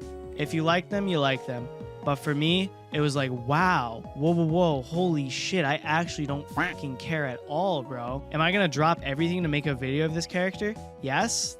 I guess, maybe. I did it for a bit, but yeah, if it's not your thing, it's pretty toxic. I hope people can understand where I'm coming from. I had to go through so much to learn this myself. In a nutshell, yes, you are playing a video game and making money from it. That is the super dumbed down version. I promise you though, as someone who has gone from making $10,000 a month playing video games all the way down to fucking $150 a month from doing nothing, you know? I can fucking guarantee you it isn't worth it. If money's all that matters to you, then yeah, for sure it's worth it. But if you aren't enjoying what you're doing, it can be just as miserable as any other job you would complain about. I'm very grateful for everything YouTube has given me, not just the money, but all the lessons I've learned. I was gonna say, I know it's a privilege to be a YouTuber, but honestly, I retract that shit. The shit's hard. It's hard to get your foot in the door. It's hard to grow. It's hard to stay relevant. It's hard to find a healthy balance of work and passion. It's not easy at all. Since my views were down anyways, I started jumping around a little tiny bit. I dropped some Smash 4 videos for the first time since Ultimate's release. At this time, I was streaming Sunshine on Twitch, so I dropped my full game playthrough called Super Long Sunshine, which was the first in a series of full game playthroughs that I'm very excited to continue making. I did some DLC rat race shit when Sephiroth came out, but it looked like I stopped trying as hard. Right before these, I have a Fall Guys video with fucking 6k views. I really started to loosen up, and this was really big. I struggled with an identity crisis for a really long time. How do I want to portray myself online? What kind of videos do I want to be making? Is this something I even want to do anymore?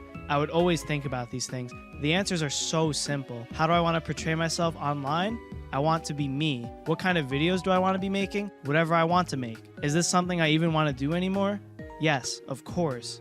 more than anything. It wasn't this simple, obviously. Digging myself out of rock bottom took time, and to this day, there's always shit to keep improving on. One thing I want to mention in regards to me escaping from rock bottom, it sounds troll, but it's honestly the anime One Piece. I was introduced to One Piece by an ex-friend of mine. We parted ways at this point, but from August 2021 onward, I would go over to his crib and we would just get fried every day. We both had our ailments. We both had our fucking demons we were running from, so it was nice at the time. He put me onto One Piece though, and I fell in love instantly. People always complain about it being too long. I'm not watching 1,000 episodes, yada yada yada. But as a depressed nigga who had nothing to do but watch episodes, I was stoked. I always joke about how One Piece cured my depression. It sounds so troll, but it's honestly kind of true. I know it doesn't work like that, but I fell in love with the series and I finally had one thing I could look forward to. Even if it was a cartoon about fictional pirates, it was something I could look forward to the next day. It was a reason for me to get up and continue on, and that was huge for me. That was a feeling I was lacking for a while. I wanted that feeling from content creation, but my confidence was at an all-time low, and being creative and passionate is nearly impossible if you aren't doing well in life or happy with the shit you're making. I was finally feeling a little better and started having fun making shit again. One of the big kickoffs of the rebirth was ironically the getting every character into Elite Smash series. I talked about how I would dread playing that shit, yada yada yada, but my approach was way different this time. I was trying to get every character into Elite Smash. To reiterate, it's basically like a certain elo threshold, think of it like that. But even though it was a series centered around winning, I didn't think of it that way. I really started to find my style and become comfortable again, both commentary wise and editing wise. I didn't try to act like something I wasn't. I acted like me.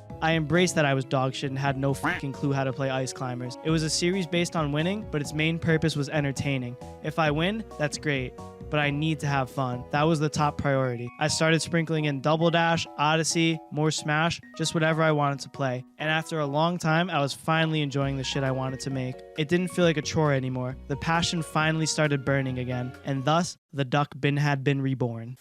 Era 6. Adderall.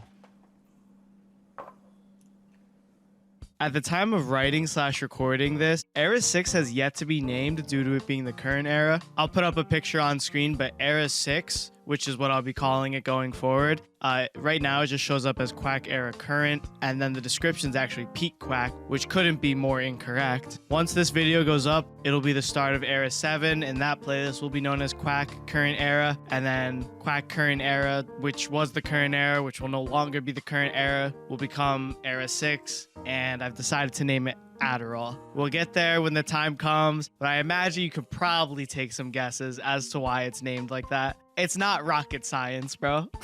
Anyways, the days between the end of Era 5 and the start of Era 6 aren't very many. It's hard to distinguish what would be the start/end of a self-proclaimed era. Sometimes it's a little more straightforward than others. In this instance, Era 5 ends on March 29th, 2021, and the first video in Era 6 was on April 9th, 2021. After looking at it now and trying to recall the thought process, I think I kinda got it. The first video in Era 6 really just emphasizes some of the points I made prior. I'm getting really comfortable recording and being myself on camera again. I'm embracing my personality instead of trying to alter it. I feel like I'm being a lot more self-aware about my strengths and my weaknesses, and I'm leaning more into my strengths to find/construct the style of videos that I want to make. I'm still always trying to level up my editing game. I've never been the sickest editor, but due to years of trial and error, I think one of my strengths is the actual construction/layout/the flow of the video. So I started utilizing shit like the transitions and cutting off my screams, kind of increase the pacing of my videos and make them more so focused on the commentary/personality/goonery opposed to amazing edits. The one specific Dojo DDD edit is so simple and nothing crazy, but that's the kind of shit that I do today. I love chefing up troll images just for the memes in the videos. I was really finding my style, making what I wanted to make,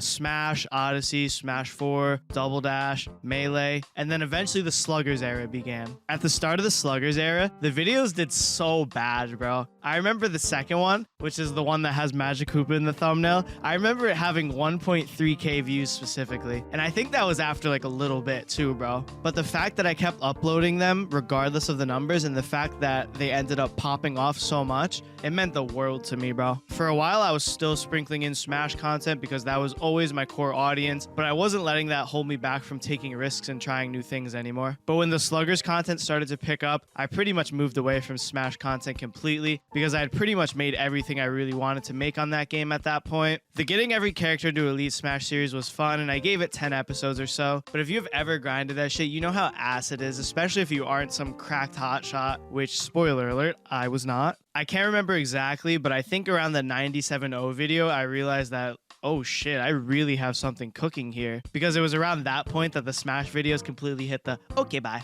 September/October 2021 was such an impactful time period for me. It was truly the resurgence and rebirth of my channel and my passion for content creation. I was making these 99.0 videos anyways. I loved playing Sluggers years ago as a kid, and the 99.0 was just some random shit I thought would be cool to grind. All the lore and terminology that came into it was all so authentic. The fact that this shit popped off is still so crazy to me. I was ready for all these videos to have 1.3k views. I didn't give a fuck, bro. I had to do what I thought would be fun. It took so long and it was so difficult to stop caring about the numbers, but I was finally able to get it out of the back of my head. I was uploading every 3 days or so, getting more views than I'd gotten in so long on a completely different game than I usually played. I was finally gaining subscribers again. For context, I think I peaked around 154k in early 2020, and then I dropped all the way down to 151 or 152k. It was the first time I was gaining traction again in so long. Seeing I can do it on a different game meant so much to me.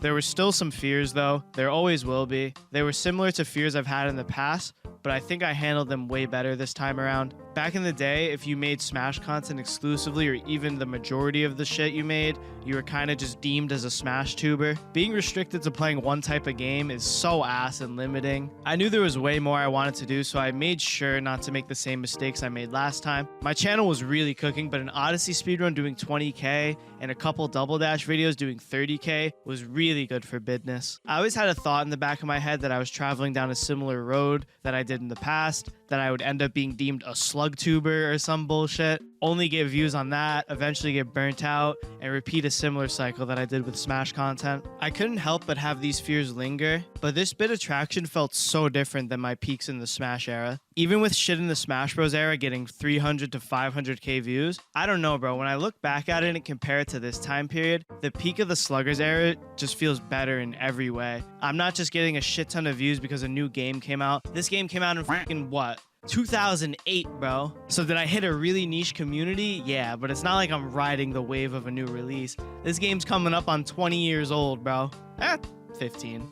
Bit of a stretch. I don't know what year I thought we were in, bro. I giga rounded up there. I just really started to feel like I had something unique to offer to the viewers. I just felt like there was way more substance and personality and love in these videos than there ever was in the Smash videos. The community felt stronger even if the numbers were way smaller. One thing I need to touch on in the October 2021 time period is the bread, the guap, the dollops, the cheddar.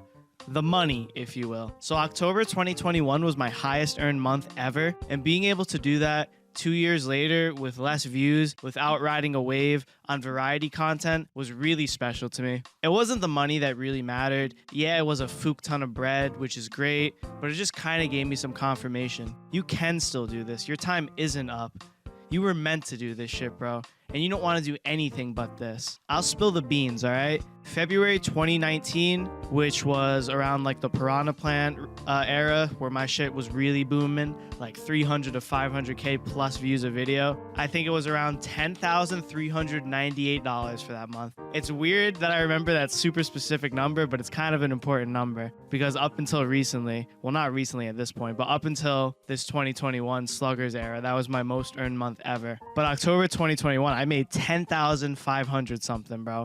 It's all gone though. Where the f did it go? XD. Similar to the eras prior, this era will be divided up into parts. I think it's easier, especially for this era, to divide it up like this. I decided to name Era 6 Part 1 Freedom, pretty much because I finally did it. I escaped the grasp that Smash content / YouTube had on me. I felt so free and fulfilled once again. I'm telling you, it's so difficult to be creative when you aren't interested in what you are making. If I was a fucking robot, I would have been a billionaire by now, and I would have just milked the fuck out of Smash content, but I'm not a robot. I'm a human, believe it or not. I'd rather be broke and homeless than be forced to make content I don't enjoy. That's just me though. I know money is important, but after everything I've gone through, it's not at all important to me. I fell into a depression at the age of 17/18 when I made $75K that year. I was living what I considered to be the dream, and there was still so much I was unhappy about. After growing up a little, learning, maturing, I've made it a priority of mine to always prioritize happiness. It's just not worth it to do shit that makes you unhappy. I'm very fortunate that my parents have helped me out so much and have given me years to get my shit back on track. I'm not going to take that for granted, and I'm gonna get my bread up and ice them up, I swear. I have to, bro. But anyways, there was a bit of a downfall towards the end of Era 6 Part 1 here. Nothing too bad in comparison to everything prior. So what happened was, when the first Monty Monday dropped, that was like the peak of the Sluggers era. I remember that shit popped off and hit 50K like instantly. I was cooking so hard in the algae. However, it became tough for me. I know I had a deadline every single week now. I now had a video that 100% had to go up on a Monday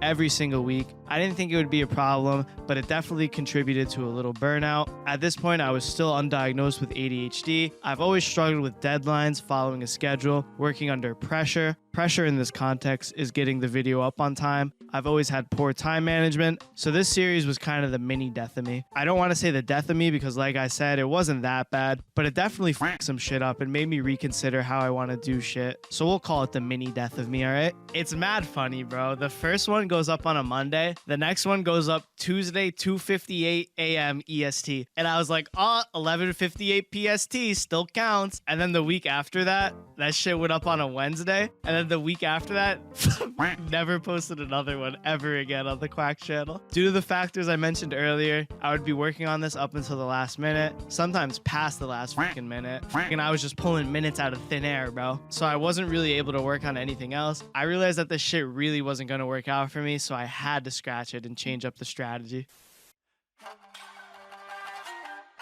I'll give a small recap, which probably isn't that small given my degree in yapology, which is the art of yapping. So from 99.0 to Baby to 99.0 So Doomed, the time between these videos spans from November 17th, 2021 to February 8th, 2021. The exact events and their sequences are tough to recall because at this point and all the points going forward, I was smoking so much, bro, so my memory's a bit shot. I mentioned some stuff earlier about ADHD and how some of the signs that I could have it were so obvious, such as struggling with school, always acting out and getting in trouble, yada, yada, yada. I don't remember how it went down exactly, but around this time, I visited a doctor and got diagnosed and was going to be put on medication to help with focusing. At this point, I was really struggling to focus on editing videos. In the past, I had never really noticed it, which is weird, and I've questioned myself about it, but I think I understand it. At the beginning, editing was so enjoyable for me, and I didn't want to do anything but edit and work on videos. Then I was making a lot of bread for doing shit I would be doing anyways, so I kept going. Then I was living on my own, so I had to edit. I didn't have a choice. I had bills to pay. I didn't have time to realize that I couldn't focus. The start of the Sluggers era, I was having so much fun. It was new and fresh.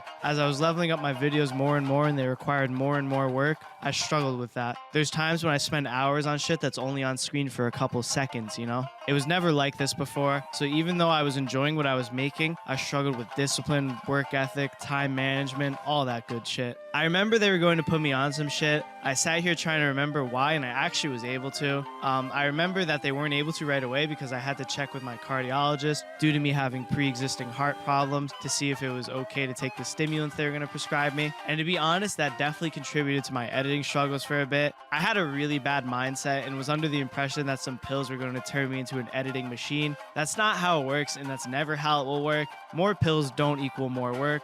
Actually, that's cap. More pills can equal so much more work, but it comes at a cost, bro, which I learned the hard way. It's so stupid looking back on it, but yeah, maybe I was a little burnt out, but I didn't do shit while I was waiting for my magic pills. I hadn't even tried them yet at this point, but just the diagnosis alone made me be like, yup, can't edit for even 5 minutes now. It's so troll, bro. I think I finally got put on the pills in December, maybe early January 2022. They started me off with an ADHD medication called Ritalin. For those of you who don't know about these kind of pills, there's a whole bunch of different kinds, all of them having a similar purpose, but there's different potencies, different side effects, all that jazz. Think of Ritalin like Gerber Adderall. Adderall being the most well-known of these substances. Maybe you've heard about people taking them when they have finals coming up, shit like that. For a person without ADHD, they just make you feel mad productive. You feel so much dopamine. You feel so motivated. You feel so smart. So that's why people will take them to study / take tests. From my experience as someone diagnosed with ADHD, these types of medication are extremely beneficial. I would even go as far to say life-changing. Referring to as of right now, which is April 2023, where I've been taking my meds responsibly for months, they help me feel productive, they increase my mood, they make me feel motivated, they make me really want to get shit done. They make me feel less shy and more talkative with strangers because that's something I've struggled with. I feel like I'm able to come out of my shell and open up a lot easier. And the main thing is they're a game changer focus-wise. Think of it like this. Imagine your brain is just a bunch of gears turning. I feel like someone's going inside, someone's freaking unscrewing my head, cracking it open, and freaking blasting all the cobwebs and the dust off with some compressed air. That's what it feels like, bro. Think of it like cleaning out a PC, except it's my freaking dusty-ass, foggy-ass brain. They also make you really cracked at rhythm games, but that's unrelated. Bro, it used to be my freaking Adderall ritual. I'd take it every day, and then for the first 20 minutes, I would just play Guitar Hero as I was coming up, bro. And I'd be like, I'm in the freaking Matrix right now, bro. It's so troll. I still like doing that shit. The only difference now is like I take responsible doses. So like it's fine. It doesn't matter if I play a rhythm game for a little bit. But yeah, bro, shit was like my Addy ritual back in the day. Anyways, I just wanted to share some information about the medications if you aren't aware of their purposes / benefits, and also share my own personal experience / benefits that I've noticed since they've become an important factor in this YouTube story and this era specifically. But yeah, I was started off on Ritalin, increasing my dose each day by 5 milligrams, so 5, 10, 15, 20. I didn't really feel much initially. An important thing to note is there's so many factors that come into play with these kind of medications. Not only will one just be straight up better for another person, there's factors like getting enough sleep, eating enough, exercising, that all contribute to the effect the pills have on you. I remember taking 25 milligrams one time, even though I was told only to go up to 20 milligrams, and I was kind of lit. I remember I really liked it. I remember popping off on Osu, and I just kind of wanted more. I would visit my doctor at the end of each month to get my script refilled. These are federally controlled substances, so you can't just ring up doc and be like, yo, you got any Addies in stock? Let me get some. Okay, bye. It doesn't work like that, unfortunately. So yeah, I would switch off Ritalin and I would be put on the Addies, and I noticed the difference right away, bro. Let me just say, without the side effects, and there were so freaking many that I never want to put another Addy in my body ever again. But without all of them, this shit is crazy, bro. I hadn't been able to sit at my desk and just dial in and edit for hours and so long. It was February and I'd only made 5 videos for the year of 2022. I would go on to only make 7 more videos for the entire year. There has yet to be a video in 2023. Where did it go wrong? Let's get into it. I'm going to start by grouping together the videos from the Olympics are a mess to going for 99.0 with only Boss Baby me's. These videos span from February 14th, 2022 to April 15th, 2022. I would consider this time period to be the honeymoon phase of the Addy era. It was so new to me. I felt like I was the happiest I'd ever been. I was happy with the videos I was making. I was climbing consistently and seeing gains, so I was in the best physical shape I had ever been in. After being mad chunky from when I would just smoke and eat junk and drink soda. Bro, I used to drink like a 2-liter a day. I turned into a freaking little thumb, bro. I felt like I was really hitting my peak as an individual, and in hindsight, it's crazy how wrong I was. I was pretty reckless with the Addy from the get-go. It's hard to recall the exact way it all went down, but it was pretty quick. Within a few months where shit started going down. It started with me washing down my Addies with a freaking Bang Energy. It's so stupid, bro, but it's kind of mad funny. I was like, bro, when I mix caffeine with the Addy, I get a crazy euphoria. And that, I only got that for a little bit. And that fracked with my tolerance, by the way. I was doing that for a bit. It wasn't long until that combo absolutely demolished my sleep schedule and my entire life, honestly. Like, that's a lethal combo, bro. That's just more stimulants than an individual needs. This is the part I was trying to recall correctly, but it's pretty hard. I wish I knew exactly how it all happened, but it just kind of happened. I remember I was on these blue 10 milligram Addies. I remember one day I was up until 7 a.m. and I couldn't sleep. So I took 4 of them and then washed it down with a Bang Energy and then went climbing. Shit was so stupid, bro. And I remember this shit so vividly. The drive home was so scary and I was up for 24 hours at this point. I didn't know if it was going to be a cardiac arrest angle or a fall asleep behind the wheel and crash the whip angle. I made it home safely, but this event had me fracked up, bro. I thought I would go home and crash and it would be all good. Haha, I took some extra Addies and a Bang Energy on no sleep just to go climb. Haha, no worries, time for bed. Nope. I remember getting in bed at like 1 p.m. or some shit and then just laying there until like 1 a.m., bro. I was so freaking furious. The feeling of being so freaking tired but then not being able to fall asleep is so frustrating. I felt like I was never gonna take Addies ever again, or maybe just not be reckless with them. To no one's surprise, I took one the next morning.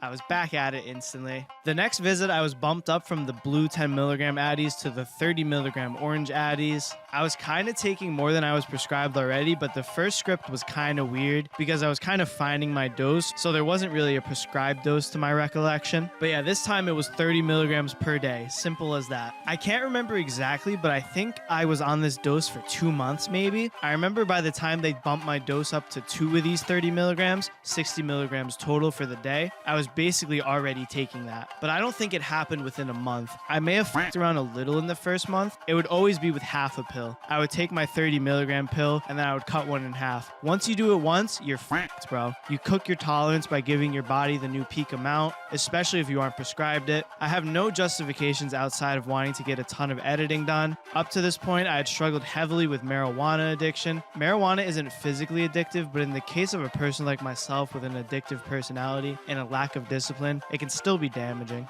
These Addies were chemically addictive though. With weed, I just liked it so much. I knew I didn't need it, but I couldn't get enough of it. 2019 to this point in 2022, my longest tolerance breaks from weed were 11 days one time, 21 days one time, and 28 days one time. And this was specifically just to reset my tolerance. I struggled heavily with discipline in this regard. No matter what it is, anything you do over and over, day after day, especially if it's a majority of your day, when you stop doing it, it'll fuck with you. Whether you played a certain game all day and then your console broke, or you smoked all day, people experience things differently. I have a friend who smoked with me for months and then just stopped and told me, like, yo, it's just weed. Like you can't just stop, like it's just weed, you know? But for me, that shit was harder to quit than nicotine, something that's actually chemically addictive, and people have so much trouble quitting, just due to it being such a massive part of my everyday routine. Back to the Addy though, before we get into the addiction getting worse and worse, I just wanted to give some context about my struggles with my addictive personality. But yeah, I'm very fortunate I've never tried anything too hard. Outside of Addy, nicotine, and weed,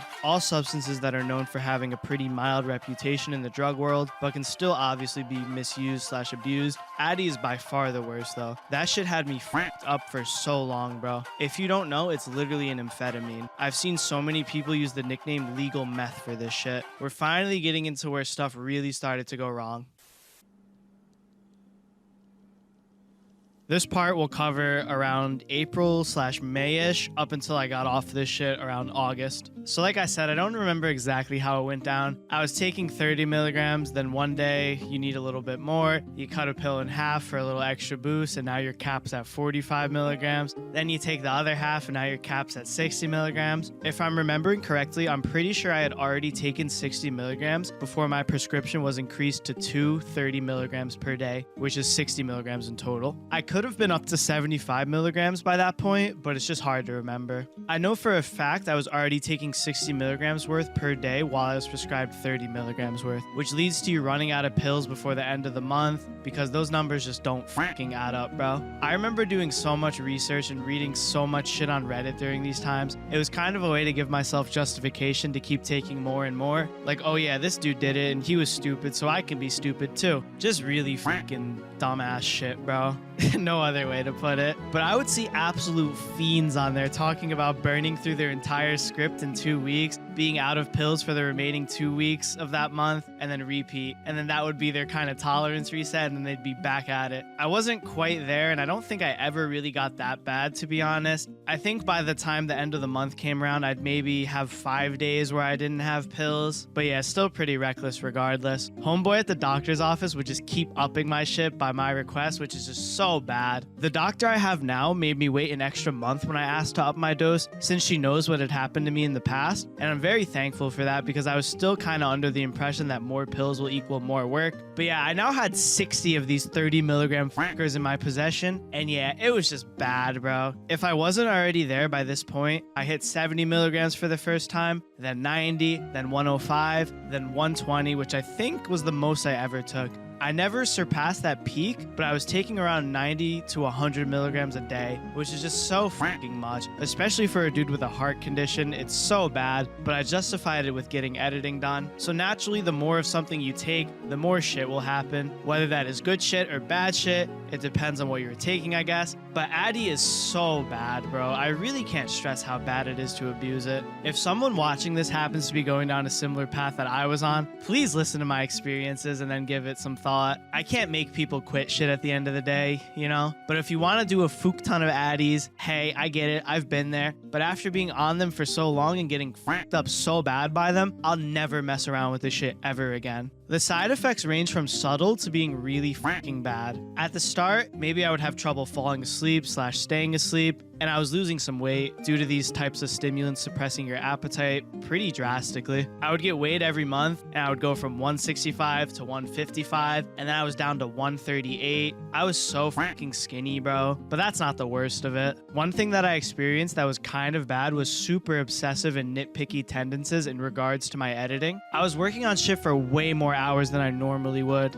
I started doing the utmost, bro. I would spend so many extra hours perfectly balancing every single word I say to exactly -9 decibels. You don't even have to know what I'm talking about to fucking understand that that sounds like the utmost. I would make sure every clip in the gameplay audio would transition the best it could. Shit like this added so much extra time to the videos I was working on. Since I was taking all that shit, a lot of the days with caffeine as well, I basically threw my sleep schedule and my life away. I'd be up all night and sleep through the day. I lost touch with a lot of my friends because I was just so lit all day doing whatever I was doing, whether it was working on videos or gaming. On top of the Addy and the caffeine, I would still rip carts and vapes here and there. And those combined with the Addy caused so much anxiety and paranoia for me. I legit haven't been able to breathe properly for over a year. It's gotten so much better recently, but I was worried the Addy caused damage to my already shitty heart, or the shit I was vaping, whatever it was, fucked up my lungs. After going to a cardiologist and a pulmonologist, that's a heartologist and a lungologist if you don't know, the results seem to be pointing more towards the direction of stress / anxiety problems, but we're still trying to figure it out. But I became so stressed and so aware of everything around me and how much it bothered me. Bro, my setup is in the basement at my parents' crib, and you can hear every footstep above you, and a lot of the time talking. It's a pretty old house, but bro, no shot the house just fell into shambles recently, right? Like, I swear I never noticed this shit before, and it would make me so fucking mad. The Addy can definitely make you feel more agitated, especially when you are off of it. I remember one morning I was up all night working on Grief Gang Galore, and everyone finally woke up and they were just stomping around, and I could feel the stress inside me physically. It was so wild. It's a small house, so most of the time if I go upstairs to use the bathroom or get water or some shit, I'll walk by someone and they'll look at me or say hi to me. This shit used to stress me out so much, and looking back at it, it's so funny because this is stuff that I considered to be unbearable living conditions. It's crazy how much my mindset has changed in a year. I'm a lot more calm and grateful now after getting humbled, but I used to get so heated and stressed back in the day. It's super weird to reflect back on this time. May / June / July 2022, I was potentially the unhealthiest I've ever been, but while I was present in those times, I thought I was continuously peaking as a human being. I couldn't have been more wrong. I thought I was doing great because I was in good physical shape and putting in hours every day editing, but there were so many pieces of the puzzle missing. Sure, I would do a little exercise and some added up editing, but it was at the cost of so much, bro. I was barely sleeping at this point,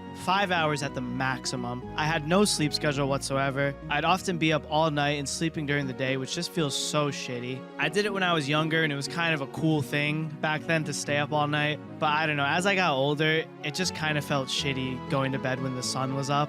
Just made me feel like I was doing shit wrong, you know? I was so flaky and couldn't make plans whatsoever because I didn't know when I'd be able to sleep / if I would be able to get enough sleep after being added up all night. I felt so much stress and anger over everything. The tiniest things pissed me off. It's still like this and it's definitely annoying, but my mom just has so much shit, bro. You'll open up a cabinet and shit will just fall out sometimes. And yes, it's annoying, but I kind of laugh at it now. But that shit used to piss me off so fucking much. It felt like a personal fuck you every time shit like that would happen. I was barely eating. I would legit just eat to be able to take my Addy, and then I would eat just to make my stomach stop hurting. I ate so much freaking oatmeal during this time because it was just so quick and easy to make. Quick 2 minutes or whatever, and then I could eat it and then get my Addy down the hatch. And bro, after all of this, I used to eat oatmeal like every day. I can't eat it anymore. I almost threw up the last time I ate it just because I would eat nothing but oatmeal just so I could take my freaking Addies. But yeah, when you took too much Addy, especially when you didn't eat enough, for me at least, I would get pretty frequent stomach aches. I really thought I was doing great and working on my best work. I thought Grief Gang Galore was going to be my best work for a really long time, but it's crazy that I'm already way prouder of this video I've been working on, even in its early stages before it was even halfway done. How could I possibly make my best work when I was barely eating, barely sleeping, barely socializing, and abusing medication, you know? There's not much left here. We hit the climax of the Addy era pretty soon, and then it's downhill for a really long time. Leading up to Grief Gang Galore, I was taking average 100 milligrams a day, when my prescribed dose was 60 milligrams max, which is 230s. 90 milligrams would be the bare minimum I took, and I took all the way up to 120 milligrams some days, which was 4 of those fuckers, bro. Eventually, I got swapped off the instant release pills and put on the extended release capsules. I accept most of the responsibility, obviously. I'm not looking to shift the blame on someone else, but the doctor has to take at least a little bit of responsibility, at least 1%, bro. I know I'm the one who kept constantly going in and going, give me more, give me more, give me more. But the dude's gotta know how formidable this shit is to just keep upping my dose, no questions asked. I'm not looking for someone to take the blame for me. I was stupid and reckless and learned from it. Like I mentioned earlier, my doctor now made me wait a month when I asked to up my dose, given my history with similar medications, and it turned out that I was able to make the dose work. I personally thanked her recently for not upping my dose because it meant a lot to me, for real. It's hard to not fall into the mindset of more pills equals more work. That's the shitty mindset I had when all this was unfolding, and it just made it worse. I had a doctor who was indirectly supporting the mindset. The timeline is tough to recall. I remember doing editing streams for Grief Gang Galore because they helped me focus. The company was nice, and it's still a preferred way to edit for me. The last specific event I remember before that video dropping was a 7-hour stream where I took 3 of the 30 milligram extended release capsules, which is 90 milligrams total, and my mind was so freaking fried from all this editing and all the stimulants that it was mad hard to focus. I just felt mentally exhausted, but I was basically finished with what I considered at the time to be my masterpiece. Grief Gang Galore dropped on June 24th, 2022, and don't get me wrong, I'm still very proud of how that video came out. I love how the lore section came out, and I'm really proud of myself for stepping out of my comfort zone and doing a kind of scripted / voiceover section like that. Even though I guess you could say I talk for a living, it's easier to talk behind gameplay rather than just yap for mad long about fictional baseball teams, you know?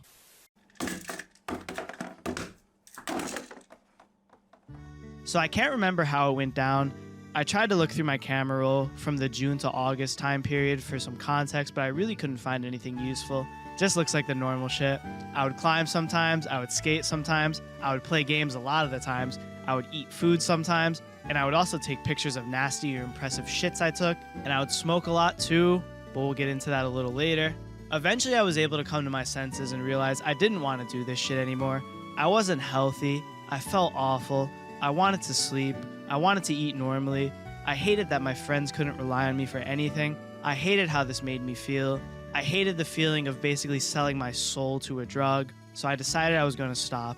It's crazy, bro. The whole Addy era was its own chapter, but stopping was a chapter and a half, especially for how much I was taking. So for some context, I'm pretty sure they're supposed to wean, I think that's a word, I don't know, or taper you off this shit because it's chemically addictive. Basically what that means is it's really difficult, if not impossible, for people to just stop taking shit like this out of nowhere. Druggies use the term cold turkey for abruptly stopping shit. Now listen, I know it could be way worse. I'll never know how bad heroin withdrawals feel or meth withdrawals feel. And my experience with this has changed me for the better, and I will never fuck around and be reckless the way I was ever again. Bro, I couldn't fucking imagine. I went through hell over a fucking ADHD medication. No joke, no exaggeration. That shit had me fucked up.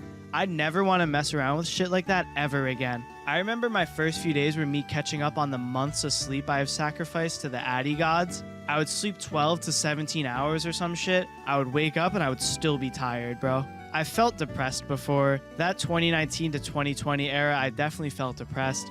I was young, I had so much to experience and learn, and in a lot of cases, I didn't really know any better. I had never dealt with a lot of the shit that I had dealt with, so I didn't know how to think and how to deal with stuff in regards to my emotions. It took me months and years of constant back and forth mental battles to reach a somewhat decent mental space, to just kind of ground myself and deal with the reality that people move on and have their own lives. It's usually not something personal.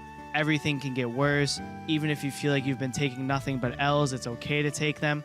It took me a long time to have a constructive mindset, to gain confidence and accept and embrace my insecurities that I had, to just do what makes me happy and not worry about what other people have to say. The reality is no one even says anything half the time. You're just overthinking, you know? I mention all this because there's a difference in what I went through this time. One was, oh, I'm growing up and shit's hard and now I'm sad. But this one was like, yeah, bro, no matter what you know about it, it could always be worse, yada, yada, yada. Any uplifting / motivational comment, yada, yada, yada. No matter how much you've grown mentally, nope, it's useless. I kid you not, that's exactly what it felt like.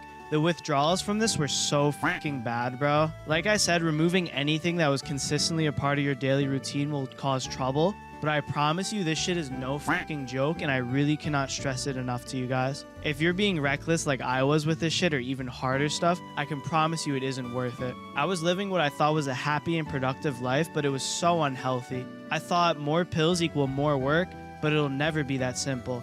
And if it does work like that, it won't be forever, and it'll come at a cost. A cost that probably wasn't worth it after all.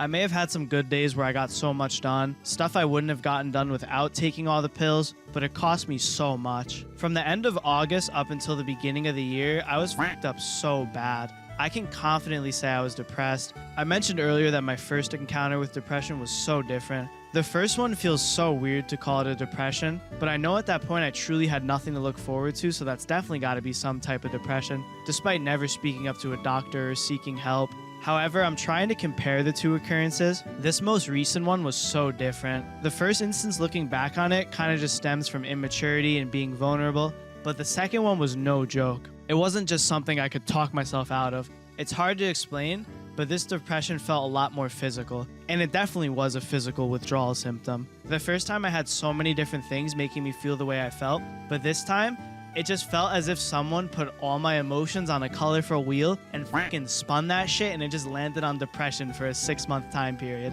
Does that make sense? I'm really trying to contrast the two periods of my life. Even though I had nothing to really feel depressed about, I felt so depressed and useless. I was basically just going through the motions for months.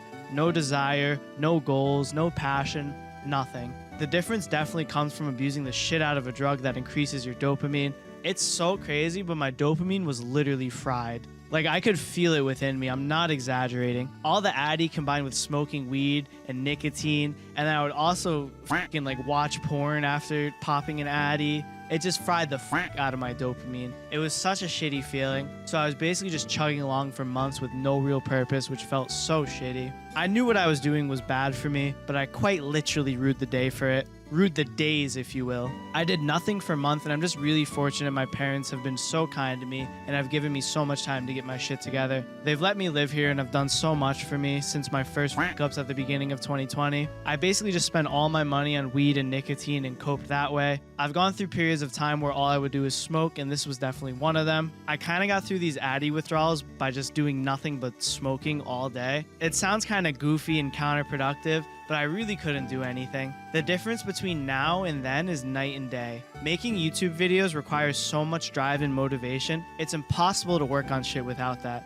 You can, but there's a solid chance you'll just make shit content. Making videos has always been my biggest passion, and so it was definitely shitty to just sit there and do nothing but get fried all day, but I felt like I had to. Did I have to do it? Probably not. But this shit was so hard on me that getting baked with the boys was just something I could look forward to the point where I would get upset with them when they didn't want to drop everything and get fried with me every single night. But the laughs helped so much. It was so nice to be able to just have fun and be happy for a few hours. Around November, I got a new doctor. I finally spilled the beans to my pops about how bad the shit was and how fucked up I was, and he helped me find a new doctor really quickly, which I'm very grateful for. Towards the end of 2022, I was really down bad weed and nic-wise because they were my main coping mechanisms for the Addy withdrawals. I tried a couple times to stop both at once or one at a time, but when I would do this, it would always lead to excess of the other, more nic to replace the weed or more weed to replace the nic.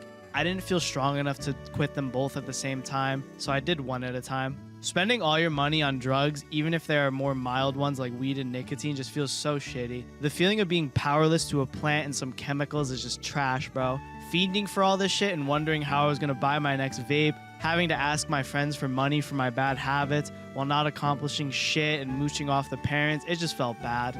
After 3 to 4 months, I was finally starting to feel a little better. I still had dopamine issues since I was still smoking all day. And I forgot to mention, but I would drink Mad Bang Energies to try and replace the Addies, but they would make me feel so shitty and so anxious. After tons of trial and error, after my vape died on December 2nd, 2022, at 9 p.m., I was finally able to quit nicotine, which was a step in the right direction. If you've ever tried to quit that shit, it's hard, but it's nothing compared to the Addy withdrawals I just went through. And for me personally, weed was even harder, despite not being chemically addictive. I remember after being off of nicotine for 20 to 30 days, I was chilling with a friend and I still had no control. The urges were still there and I basically begged him to let me rip that shit. But shout out to him for not letting me. I wasn't gonna go and buy one, but it was still difficult if it was right in front of me. I was chilling after about 2 months. Even if a vape was in front of me, the urges were gone. I knew I didn't want to rip that shit and I wasn't gonna rip that shit, so I wasn't asking for it anymore. But to get through the nicotine withdrawals, I basically just smoked weed all day. I don't really recommend this, but it worked for me. But then when I went to quit weed a month later, I failed a couple times and it was really difficult, but I was finally able to stop on January 2nd, 2023. It was kind of like a new year, new me kind of thing that really helped. It just felt like a reset and a new opportunity for me, so that helped out a bunch. I've always struggled with self-control when it came to weed. I was a very unproductive stoner. Some people can carry on with their normal day while fried, some can't. That's what it comes down to. I was stuck in this shitty in-between for years where I was clearly not productive as a stoner, but I thought I could be one. I couldn't, straight up. No way around it. Some people can hang, some people can't. It took a while, but I was ready to accept it.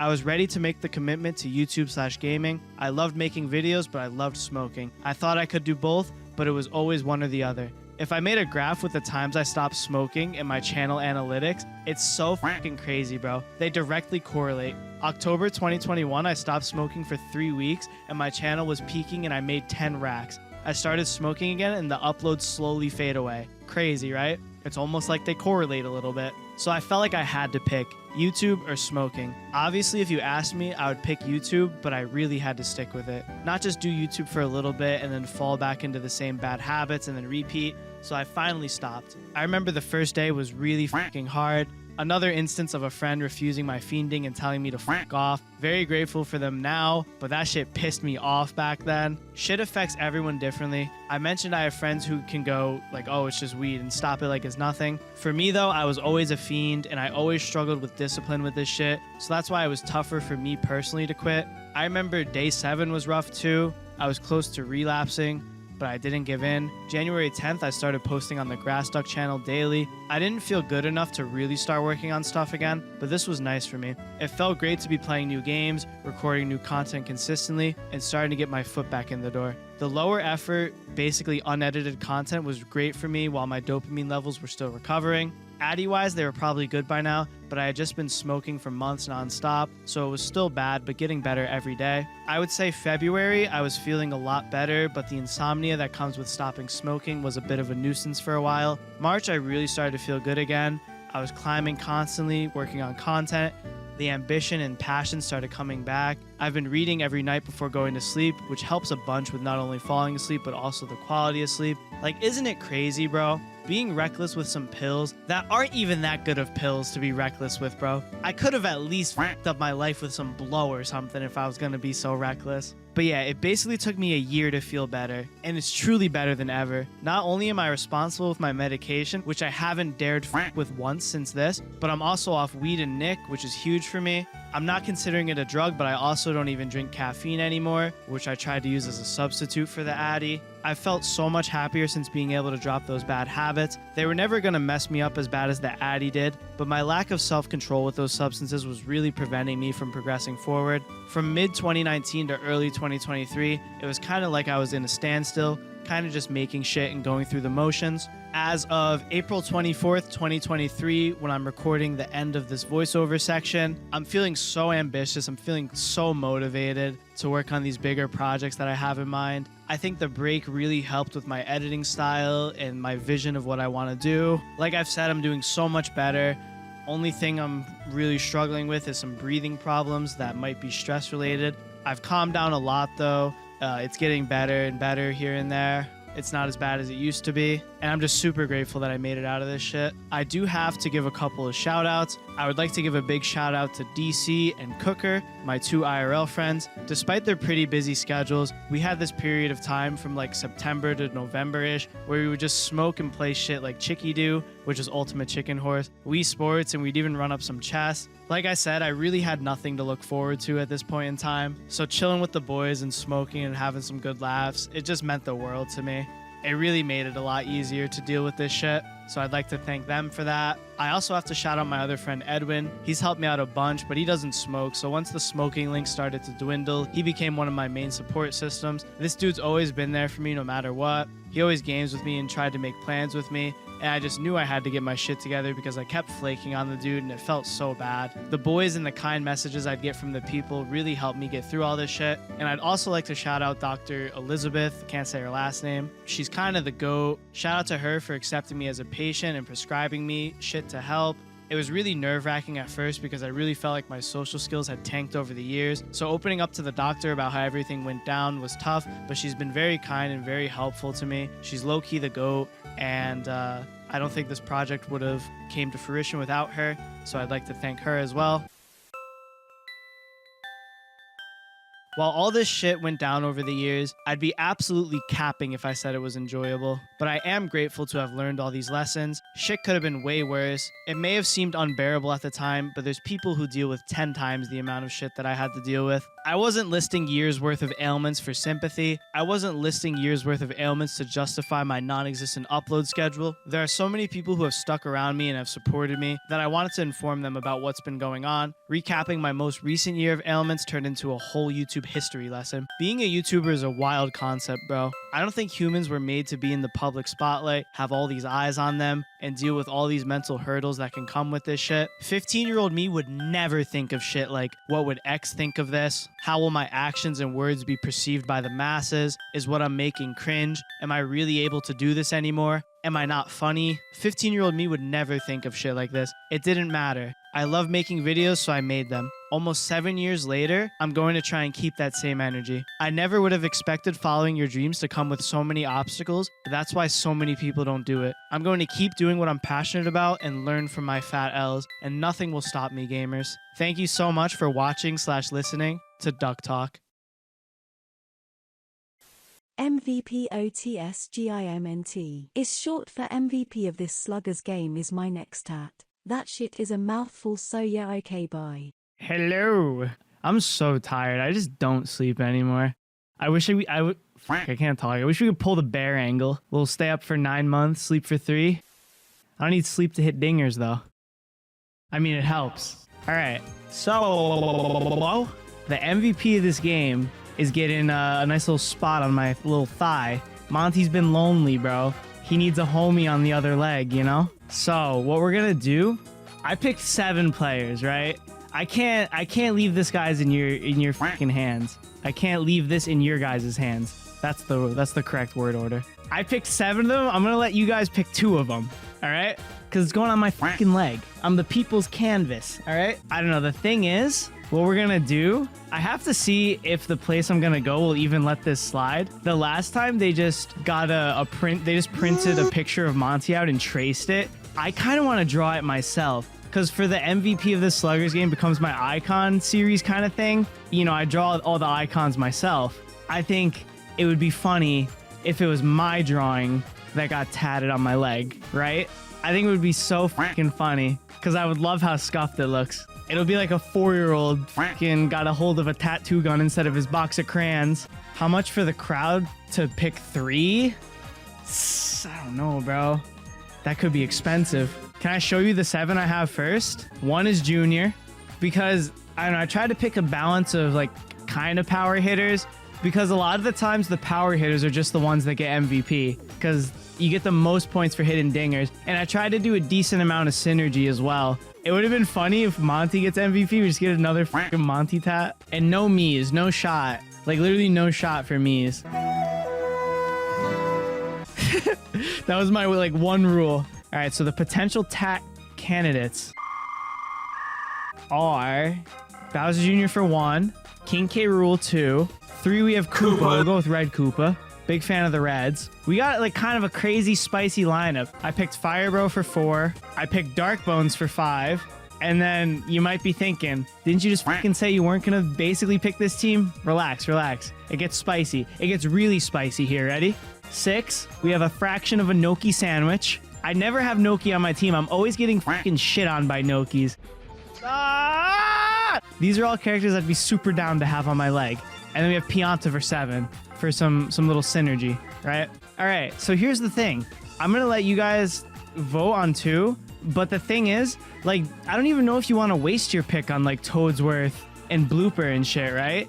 Because a lot of the times these videos come down to you can get points from fielding and throwing items, but a majority of the points come from home runs and hits. Do you really want to waste your picks on Toadsworth? What's Toadsworth doing, dude? He's hitting nothing. Blooper, what's Blooper doing? I don't think Blooper's doing much of anything, in my opinion.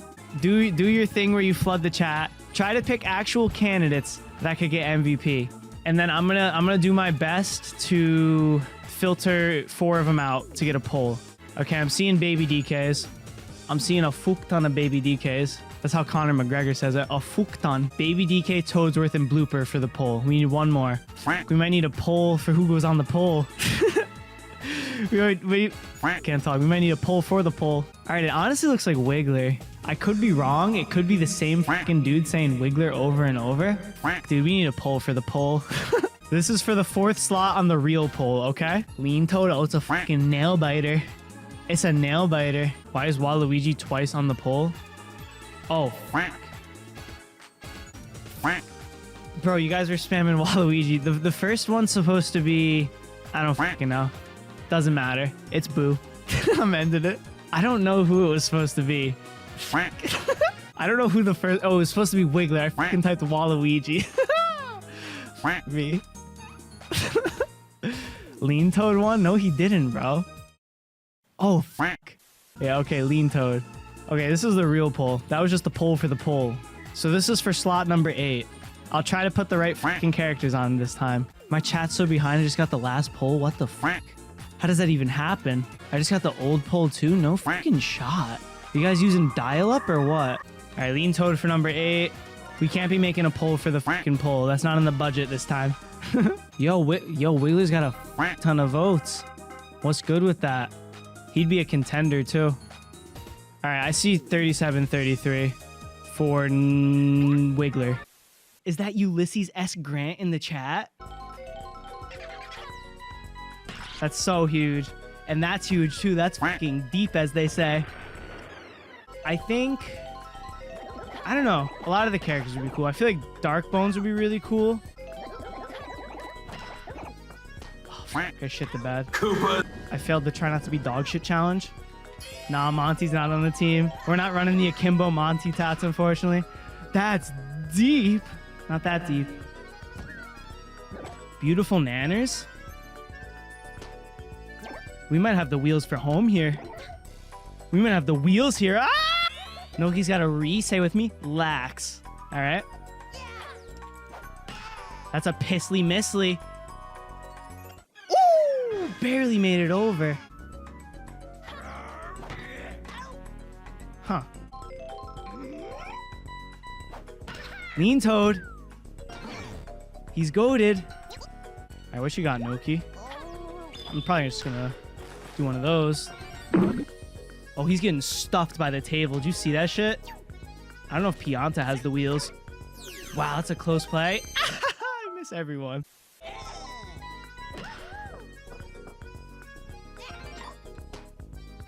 Oh, no respect. No respect at all. No respect at all. What's good with her? That's deep. Well, that could be a table shot. Table shot, table shot, table shot. That would have bounced off the fucking table if I was the one in the field. Starring the players gives it a little stat boost, so it would have been kind of nice. Restat for stars, that's kind of the utmost. We took 47 minutes to get in game, you know? It can't be that much of a difference maker. See, dude, we still hit piss missiles. Okay, we don't actually. Can't be that much of a difference maker. Okay, it was actually a star gap there. We got star gapped so hard after I was saying it doesn't matter.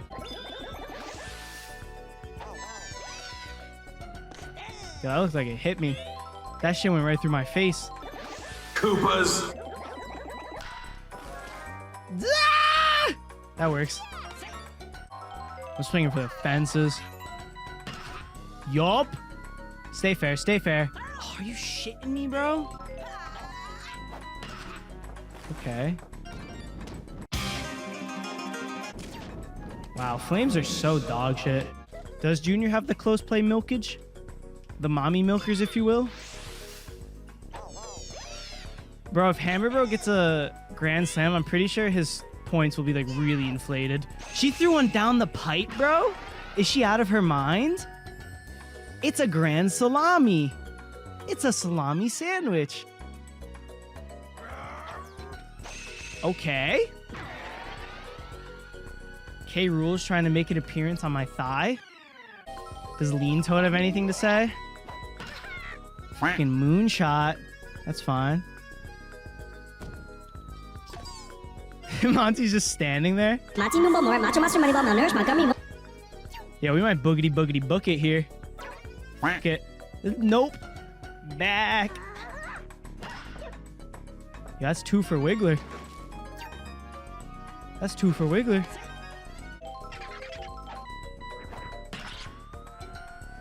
That's deep. That's deep. Let's go. Yo, Coops? Coops? No shot? Look at him, so elegant. Koopas. Piss missile? Damn, almost 3 in a row. We got star diffed again. Meatball. I think Fire Bro's going on my leg. Troopa, LeBron Troopa, as they call him. Okay.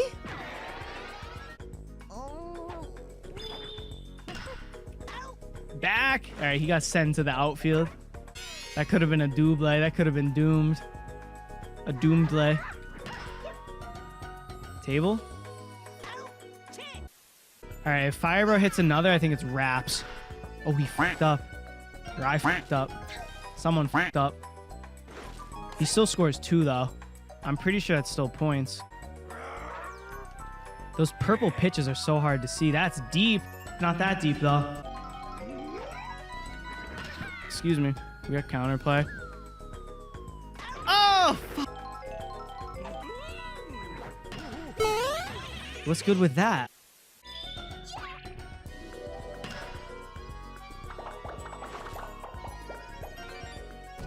There's no counterplay.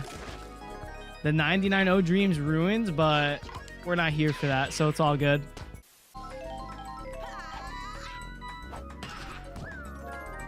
Fuck you, Birdo. Get shit on, vacuum bitch. Back. My dog stepped on a bee. Did it get stung on the paw? Or did the bee just take the insta-L? My dog sits there and like chomps at bumblebees. They fly around her and fuck with her. And I saw her drop one time. She absolutely dropped one of the bumblebees one time. K. Rule's probably second. But I think Hammer Bro's got a fat lead right now. Monty Meatball Morat's on the mound though. That's deep. Not that deep. That can score though. Drop it. Bobble it. Not quite.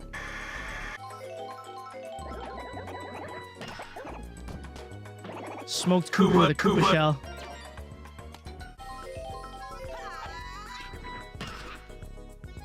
Oh, she's griefing? New finagle? There's some finaglage available? Finagle. Oh, he's MVP. He's going on my freaking leg. He's literally on my leg. Bro. I hit everyone. Or I hit. Okay, never mind. Can't talk.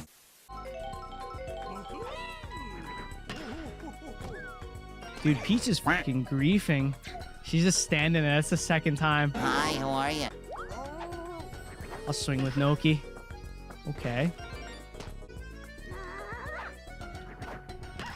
That's deep. I don't know if Wiggler's in the running, though. I think Hammer Fire Bro is so far ahead. That was the latest swing ever.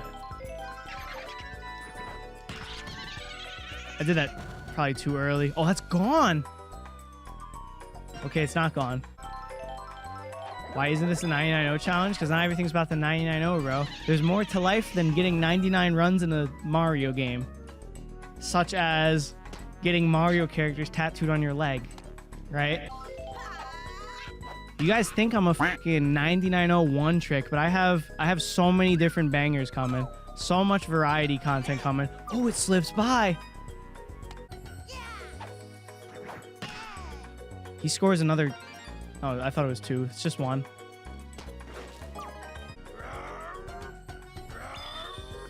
Oh, he throws the heat. I shouldn't have swung at that. Throw to third. Haha, get shit on.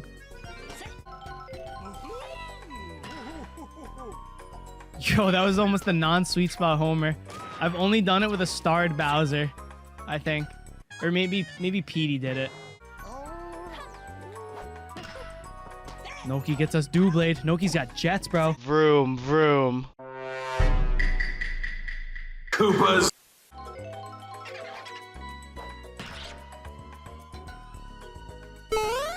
Oh! Table shot. That's right to him. She got smoked for catching it at least. Oh, that's gone, bro. He's going on my freaking leg. Lean Toad ropes one. Oh, that was close. She was almost goated for a second there. Yo, Goomba could be Slow Gas Jr. That was quite some slow gas. Dude, that shit's so slow. Yo, where have I seen this before? Goombas. What's Drybones got? That's a meatball. Surprised I hit that. Surprised Birdo didn't catch that. Headshot. Oh, not quite. We'll take it. Okay. He smoked that. Moonshot. Oh! Is it gone? Fire Rose so goated tonight, though. Out of nowhere. Okay. What you got, Wiggler? Jesus. Drop.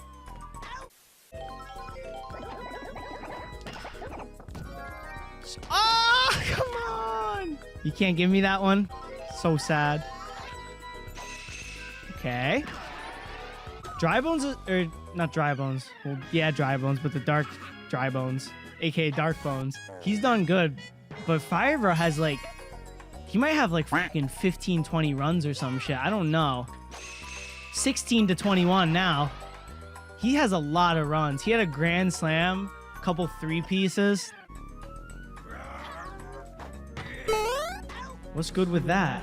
No business jumping that high. I can't think of a single reason for that guy to jump that high. She griefed it. Those nanners were off, but she griefed it. They got 3 people running for the ball. Catch that one, bitch.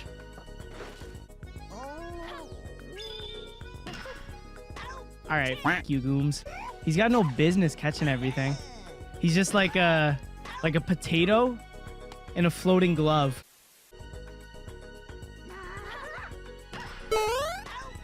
What the fuck is good with this guy? What is good with that? He's popping off for no reason.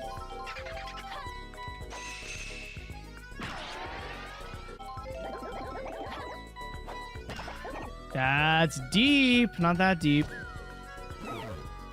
I almost did that too early. Yo, Junior's hit a lot too.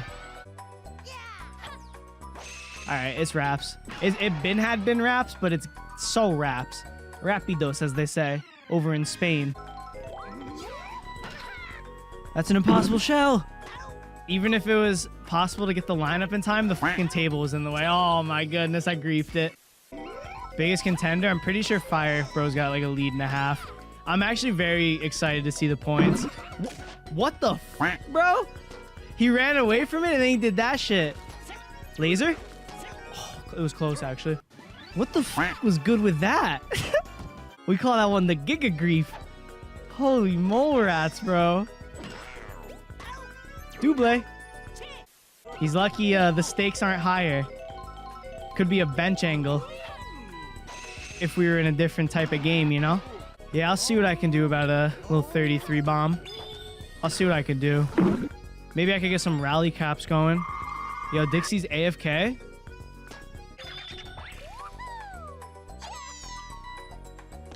Yeah, that hit me in the toe. This shit's rigged. That shit hit me in the toe again. Someone's got to clean the refs, or the ump's glasses off. Yeah, someone, Lakitu got swapped out with Stevie Wonder when we weren't looking. What's good with this? Throw me a third one. So bitch made, bro. Me. I tried to special it too, and I still missed. That's some of the most bitch made shit I've ever laid eyes on. When the CPUs hit me with 3 of those in a row. Can't stand it. Yo, Firebro finally got out. Yeah, Lean Toad doesn't have a single dinger. Let's see. I'm gonna try to do something about it.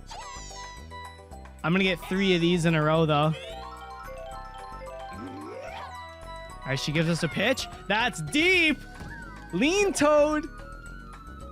Lean Toad. That's deep, too. Not that deep. This might be impossible with the table. I was too late, but I don't even know if I can get those to hit. All right, 73 runs. That's a ton of runs for no reason. Fire, bro. I don't think it's up for debate. I don't even think it's close. Yep. He's going on the fucking thigh. Let's see how not close it was, though. Wow, yeah, not even close. Second place was 300. Dry Bones was not even close. Breaking news! Despite the excessive consumption of Adderall, this section of the video suffers from a detrimental case of the mumbles. Okay, bye!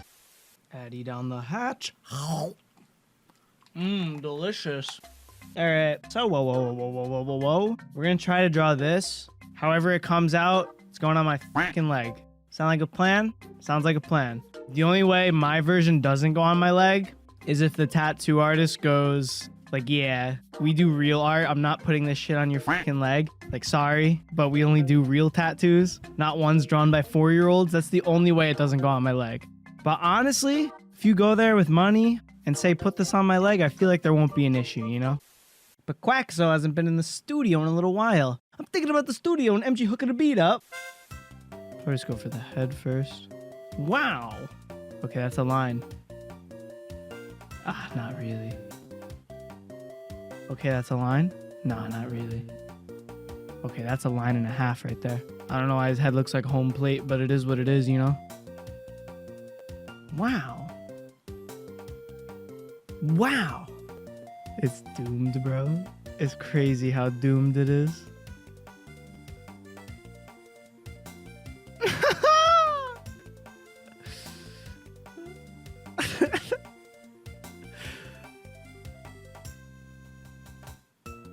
Oh, it's so unbelievably doomed, bro. It just looks like he has a fucking afro. That's not horrible. Does he have bananas hanging from his ears? We'll never ever know, will we? Dude, those are not terrible eyeballs. I've seen worse. Because I've done worse. Trust. The nose is going to be the hardest part, for sure. Anything 3D, not in the budget typically.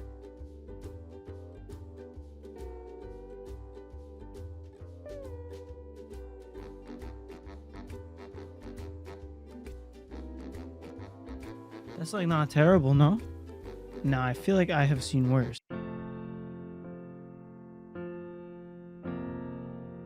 He has fucking mittens, bro. Ow. I just murdered a scab and it fucking killed.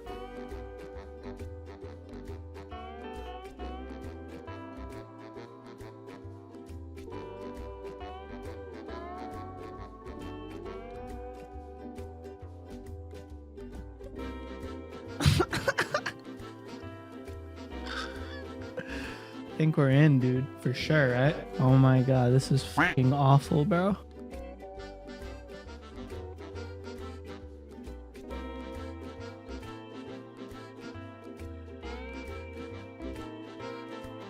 Yo, that's a really good line right there. This shit's kind of clean right now, no? You could be fibbing to me if you're telling me this shit's not clean. Gotta draw his tongue. Oh, wow, this is fucking unbelievable, bro. Alright, we could be finessing here. There's totally a world where we're doing nothing, though. Nothing, as you may say. Is that shit goated or what? Alright, head's the hardest part.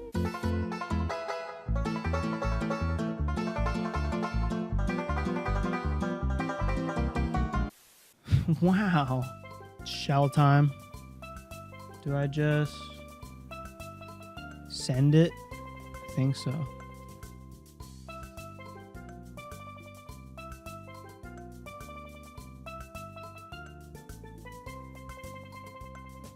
So diesel, no? She looks so diesel. This is a leg, by the way. Maybe. Maybe not.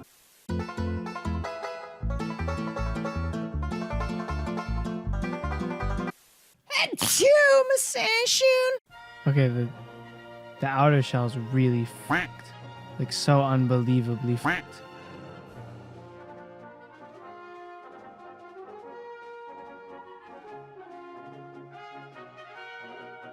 Yeah, it's a lot better. Oh, he's got fucking arms too, bro. Come on. I suck at drawing arms. I don't know why I just realized now that he has limbs. Kind of a given. Alright, this is where it's going to be so doomed. Like, the whole thing's already so doomed. But limbs, I said nose is not my specialty. Limbs are definitely not my specialty.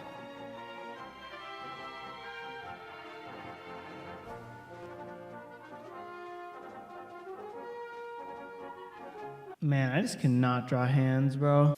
Dude, I feel like I've seen worse limbs than that. I feel like that's not my worst work. Believe it or not.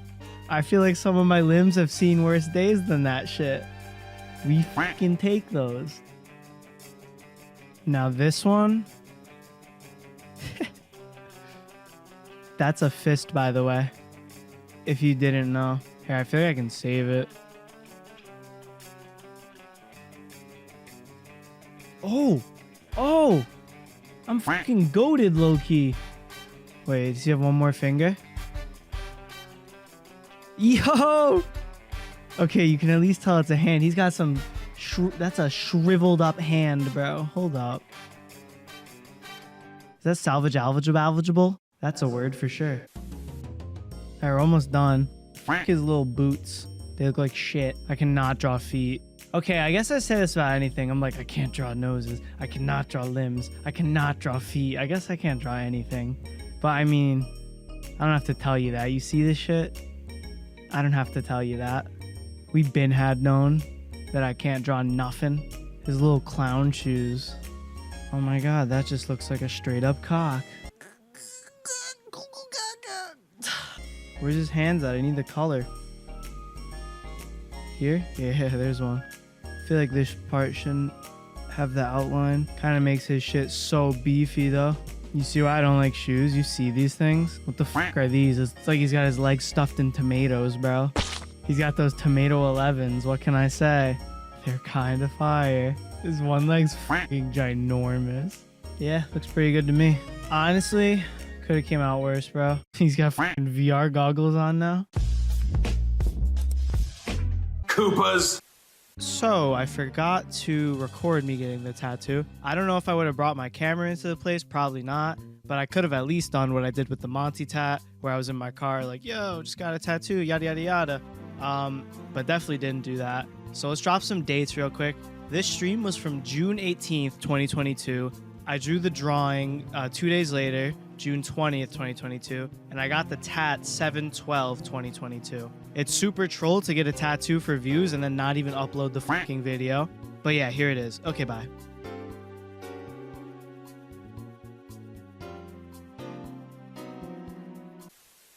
Hello? Oh my god, there's heads here? Oh my god. Hello? Welcome to... What's it called? Check the cheat sheet. MVP of this Sluggers game becomes my icon 3. Trace, as they say in Spain. MVP de este juego de Sluggers se convierte en mi icono 3. So I decided for this one, it would be in my best interest after I post the video to wait a week before changing the icon. My fiance called me slow gas while we were getting down. Could you interpret this for me? Could be running out of steam, boss. Could be a Viagra angle. Who is it? Birdo. All right, it's a Birdo angle. Give them a little random. We start off with Birdo, and then we have to pick the old icons for the chance to defend their title. We got these 4. And then I usually do like one more vote that I want to pick. I always pick between Darkbones and Pianta because I think they're really cool. And I would like to draw one of them, but they never win. Pianta or Darkbones. Stop typing in chat, dude. I'm about to throw the poll up. Both? No, I don't want to do both because then that would leave you guys 2 to pick since we have 4 defending champions here. 3 defending champions and 1 rigged champion. We'll just call it 4 though. All right, Darkbones, easy 70-30. It was expected. Now is the time where you can type your picks in the chat, and I will try to grab the most populated picks out of the chat. I'm seeing Blooper. I'm seeing Waluigi. It might just be the same fucker. just putting Waluigi over and over. I'm seeing some unfortunate Shy GUs. I think I'm seeing Hammer Bros, Fire Bro. We'll just throw A, bro. Okay, you can stop now. I'm making a poll of this 4. Slow the fuck down. Oh my goodness, I let Waluigi get overtaken. I did Shy GU dirty. I can't fucking draw Waluigi. I shouldn't even have this fucker on the poll. He shouldn't even be an option, dude. There's no world where I can draw that guy. Blooper, Waluigi. A, bro. Which bro? We will truly never ever know now. Cause he fucking got beamed. John Kronk saying Toad now. He said Waluigi 50,000 times. And now he moved on to Toad. I'm trying to make sure it's not just the same person. It's not just John Kronk saying Goomba 50 times in a row, you know? Don't fucking call me Quackalicious. The fucking Harold Adderall Gonzalez is in the chat. He just said Adderall. Okay. All right, we got it. You guys can stop. I already got the 4. You can relax. It is Raps. That's the lineup. How's your night, my Addy Daddy? Don't call me that. Don't call me Addy Daddy. Don't call me Quackalicious. Don't call me Harold Adderall Gonzalez. What are these fucking nicknames, dude? What is happening? Enrique Perk 30 Gonzalez. How do you respond to allegations that you bombed a children's hospital in the Ukraine? What a wild comment, dude. That's so wild. Enrique Perk 30 Gonzalez, bro. Dude, we're on Luigi's Mansion.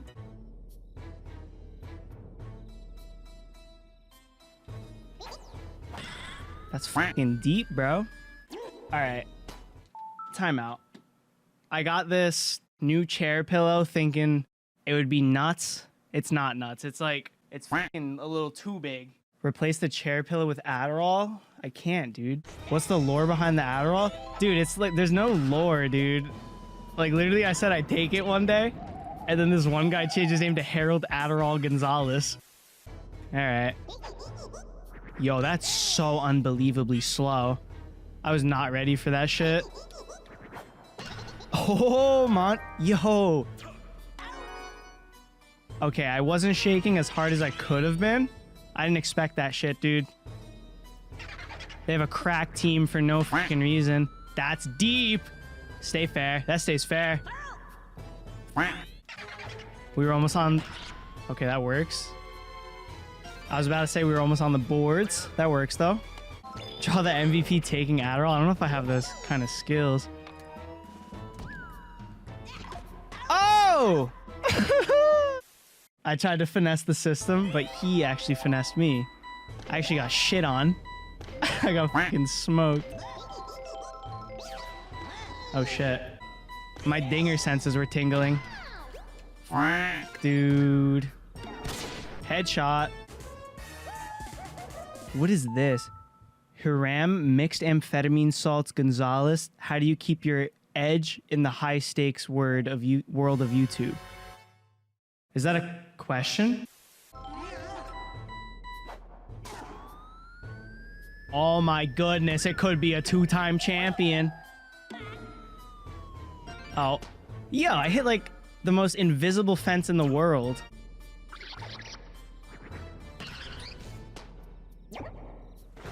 Blooper with the ribby. Oh, he's fucking cracked, dude. Wow, you're so slow. I'm just gonna do this every time. Imagine he gets MVP from doing that shit every single time. Back. Is slow gas oiled up? We'll find out, dude. No, he's actually undercover right now for Gucci as a bag salesman. That's deep. That's not that deep. Can I get anything? Nope. We got one. We're popping off. We're popping off. I hate this stadium. It's really hard to see. You got to get there. Oh my goodness. I think King Boo's on the other team. Yeah, there he is, dude. Yo, how you typing in chat and batting at the same time? You're fucking cracked, dude. Monty methamphetamine mole rat. How has no one said that yet? Oh my goodness. Drop. Oh my goodness. He's on the boards. I think that's 2 for 2. Oh my goodness. He could be in the lead. You gotta stop throwing this shit. That's a meatball. Okay, okay. It could be a dry bones angle. Dark bones, if you will. No fucking chance, dude. Luigi's Mansion apparently has the biggest fence in the world. For no reason. I'm getting so robbed, dude. My dark bones would probably look like shit, though. I'm curious. PD Perk 30 Piranha. That's a piss missile, dude. Oh my goodness. Who the f voted for Luigi's Mansion, dude? It's unbelievable. What's good with that fence?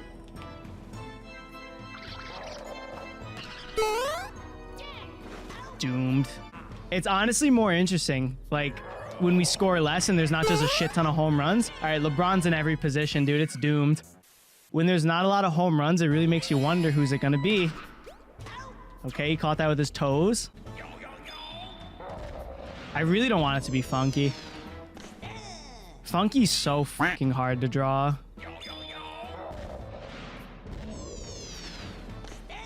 No chance he throws me 3 in a row, right?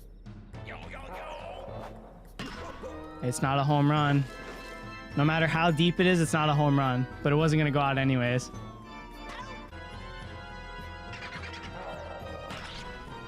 Drop? Never. It's a real slow game. Damn, dude. So clean. Yo, Blooper could score 2 here. This could be huge. Why'd I do that? I tried. What is good with that? What the fuck is good with that? That might be the softest hit ball I've ever seen. That's deep. That's deep. Will it stay fair? Never. Never stays fair. Drop? Never. I think I'm just trash on Luigi's Mansion. Oh my goodness, he ropes it. It's so shallow. Combo Bunga 2020 Tony 09. What the fuck did you say? Tony Cow Cow Bunga 24055? What the fuck? I mean, like yes, but like no at the same time. He might smoke this. I bet he doesn't have the fucking invisible fence barrier. Yeah, no chance. You gotta get there, bro. Light work. Oh, I'm gonna lose, dude. I think the game's close. The game's actually close. I haven't played a close game in who knows how long. Imagine I lose.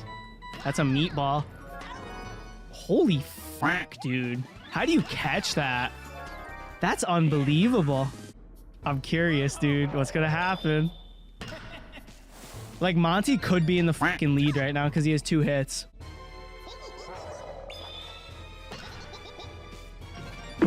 Oh my goodness. Oh my goodness. That's gonna be an RBI for Monty. That's gonna be so fucking huge. I gotta win this. I did it for Monty, dude. He's about to be the 2-time champion. There's no fucking chance, dude. There's no chance. Dude, I actually don't know who's gonna be. Like, Monty genuinely might be in the lead right now. He pitched too. I don't think he got any strikeouts, though. You only get points for strikeouts. That's deep, dude. That's so fucking deep. That's so unbelievably deep. It wasn't that deep. When's the last game I haven't hit a dinger? What is happening? Potentially the worst game I've ever played. That's Monty, dude. He's farming points right now. There he is. Throw it to Monty first? Oh, shit. I don't think it works like that, though.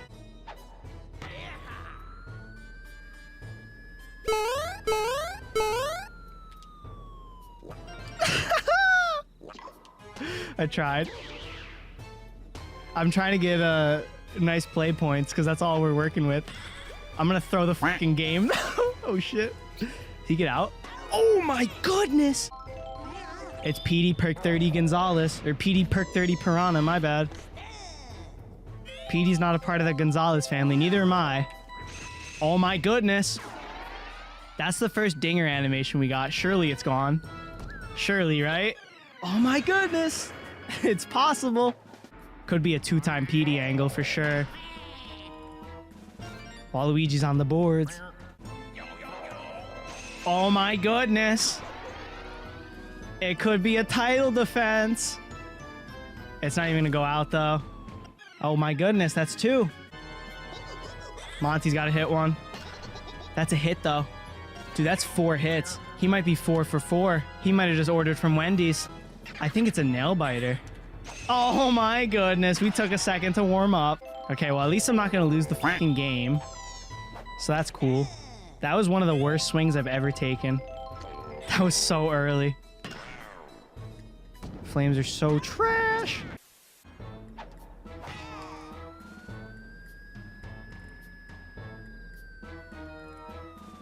What the fuck?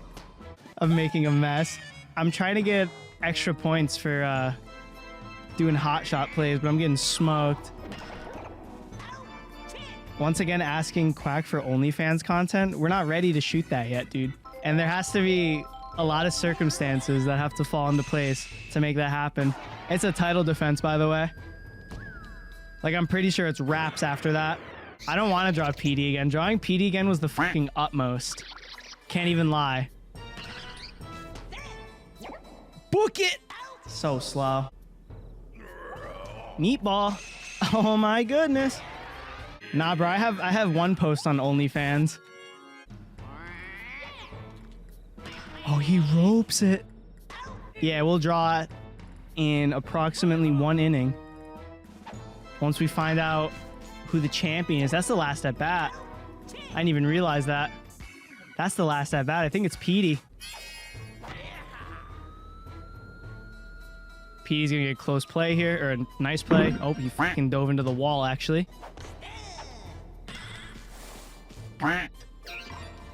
Oh, we still get him. Get shit on. Could be Monty still.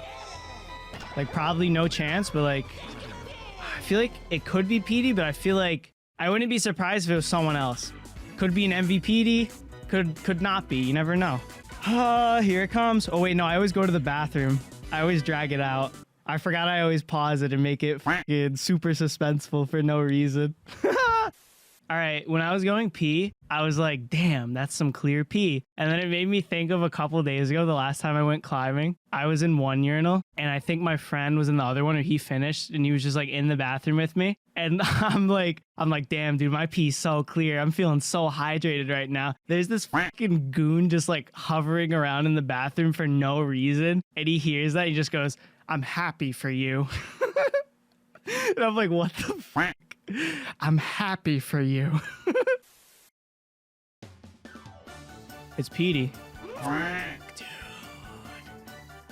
I can't draw that. It's a miracle I even drew that the first time. By a landslide too, damn. You get so many points for homers. Don't really want to draw Petey. There's a twist this time though. I'm giving myself an hour. Because there's no world where I draw Petey for 4 hours. We have an hour limit, and whatever happens in an hour is my icon. This is a tricky one. I don't know where to start. What's the picture up top? We're drawing this, dude. This is our PD that we're drawing. All right, I always draw the outline way too thick. We are going to not do that today. So we'll just start off. Actually, it's for sure a circle tool angle. That's a rectangle. All right, so the head's gonna be small, and then it looks like a 3-to-1 ratio, roughly, of head to stomach. How much time did I lose? 12 minutes? Not terrible. Look at that freaking pedal, dude. That's unbelievable. Is that McDonald's? No, it's freaking PD, dude. What? They're dropping the red circle emojis because that's all that's on my screen. We got pedals now too, dude. Pedals. Should I leave that one? A little Gerber pedal. It's a decent pedal. That is a pedal. Believe it or not, that one is kind of wild. They're not this spread apart. It's kind of funnier this way though. Oh, this is just fucking doomed, dude. I don't think it matters at this point. PD's literally gonna have a barrel and a half, like 2 barrels. So I don't think it matters too much. I mean, I have an hour to draw it, so it's probably gonna like, should I do a no erase challenge? Dude, fucking look at these pedals. I mean, I only have 46 minutes. I kind of don't have a choice. It's kind of a no erase challenge whether I want it to be or not. Oh. Wow.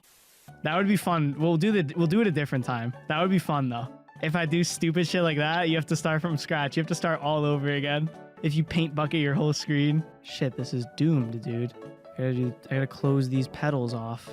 I gotta close off the pedals so I can hit that giga paint bucket. Okay, we're popping off. Look at the speed, look at the speed, look at the speed, look at the speed. How much to stop right there and have that as your pick? I'd do it for like 1,000, because that's literally nothing, dude. 1,000. I feel like 1,000's pricey, but like 100's not enough. I'd do 500. But like, you don't want me to draw this, dude? Look at that leg, dude. Look at that leg and look at that. That is unbelievable. That's the void. You ever wonder where the void is? It's in there. You're scaring me? Why, dude? Can't handle the belly button? My therapist will hear about this. Scarred for life by the fucking gaping PD piranha belly button void. It's traumatizing. It is not a force to be reckoned with. Where'd you even find that? You want to know what's crazy? Do I still have it pulled open? No, I don't. Oh, I do. Literally like couple images down, dude. What's that? 9 images down? Right on the first page, right off the rip, dude. Found it instantly. I saw it and I was like, oh, it's Raps. This is my picture. Give it a clap. No chance, dude. What kind of comment is that? What is that? You should not be talking about sticking your schmeat in this. You have to fucking relax, dude. You're fucking insane. Down horrendously. Down so bad, bro. Does PD have Rule 34? You know what they say. If it exists, there's Rule 34 of it. Is there Quack Rule 34? Wow. That's PD Piranha. This picture doesn't have the crazy freaking mouth shadows. I think it's the lighting, but it's going to save us a lot of time. We can just do little lines instead of doing the most again. How'd you learn how to draw? I didn't. You just draw. You just look at stuff and you draw it, you know? We just gotta follow the line. Surely he can trace a line.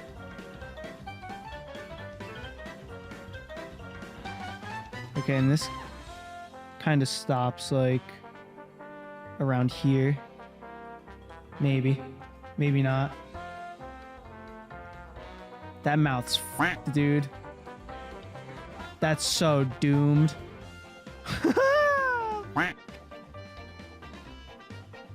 This is fracked. This is so fracked.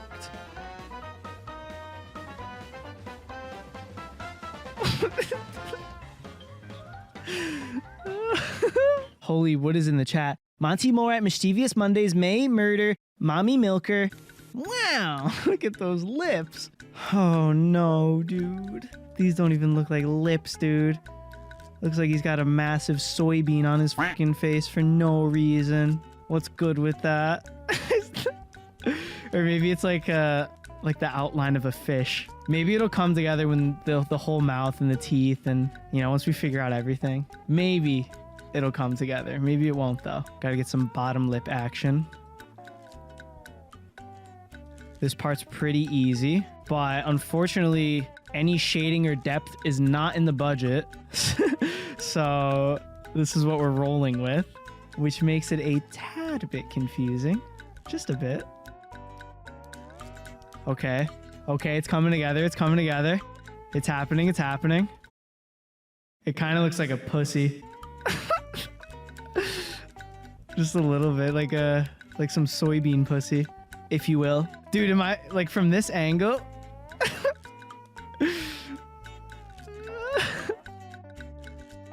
Wow.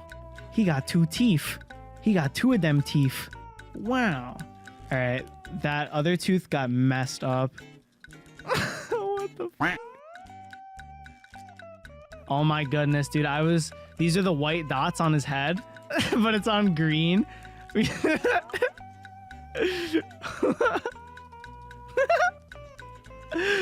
It could just be one of these. PD doesn't even have eyes, but like that just might be the angle. PD Piranha picked a pack of Perk 30 peppers, as they say.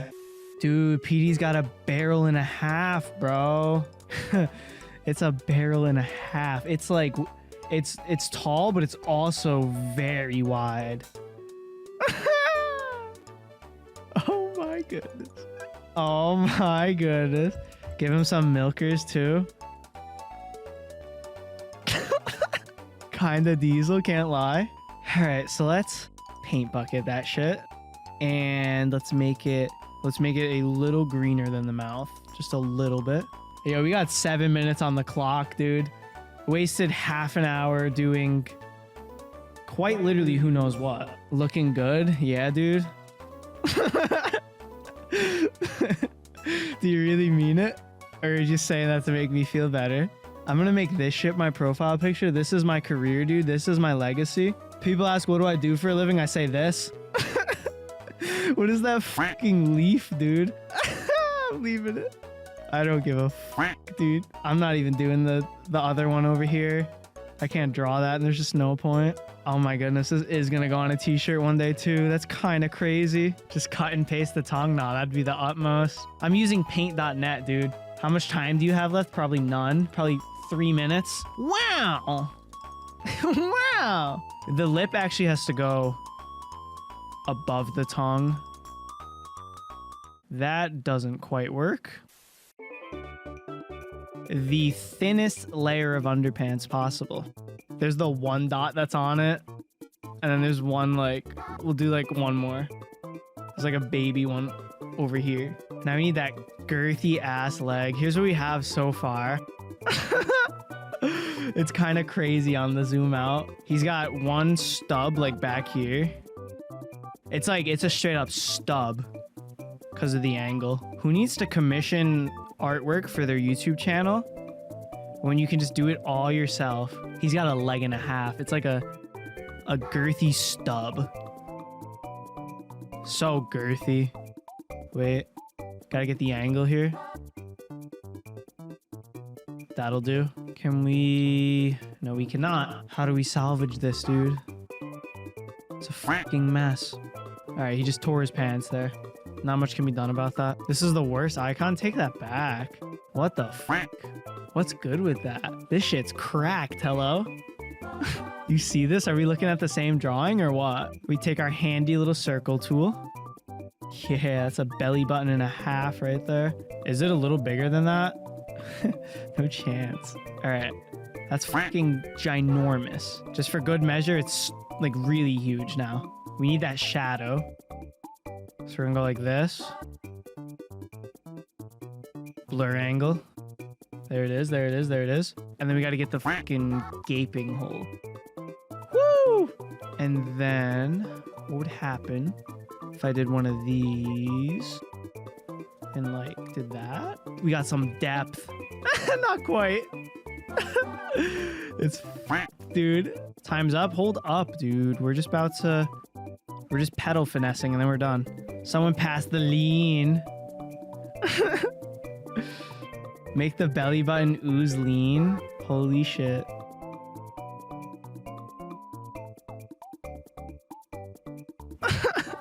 It's a Paquaxel masterpiece.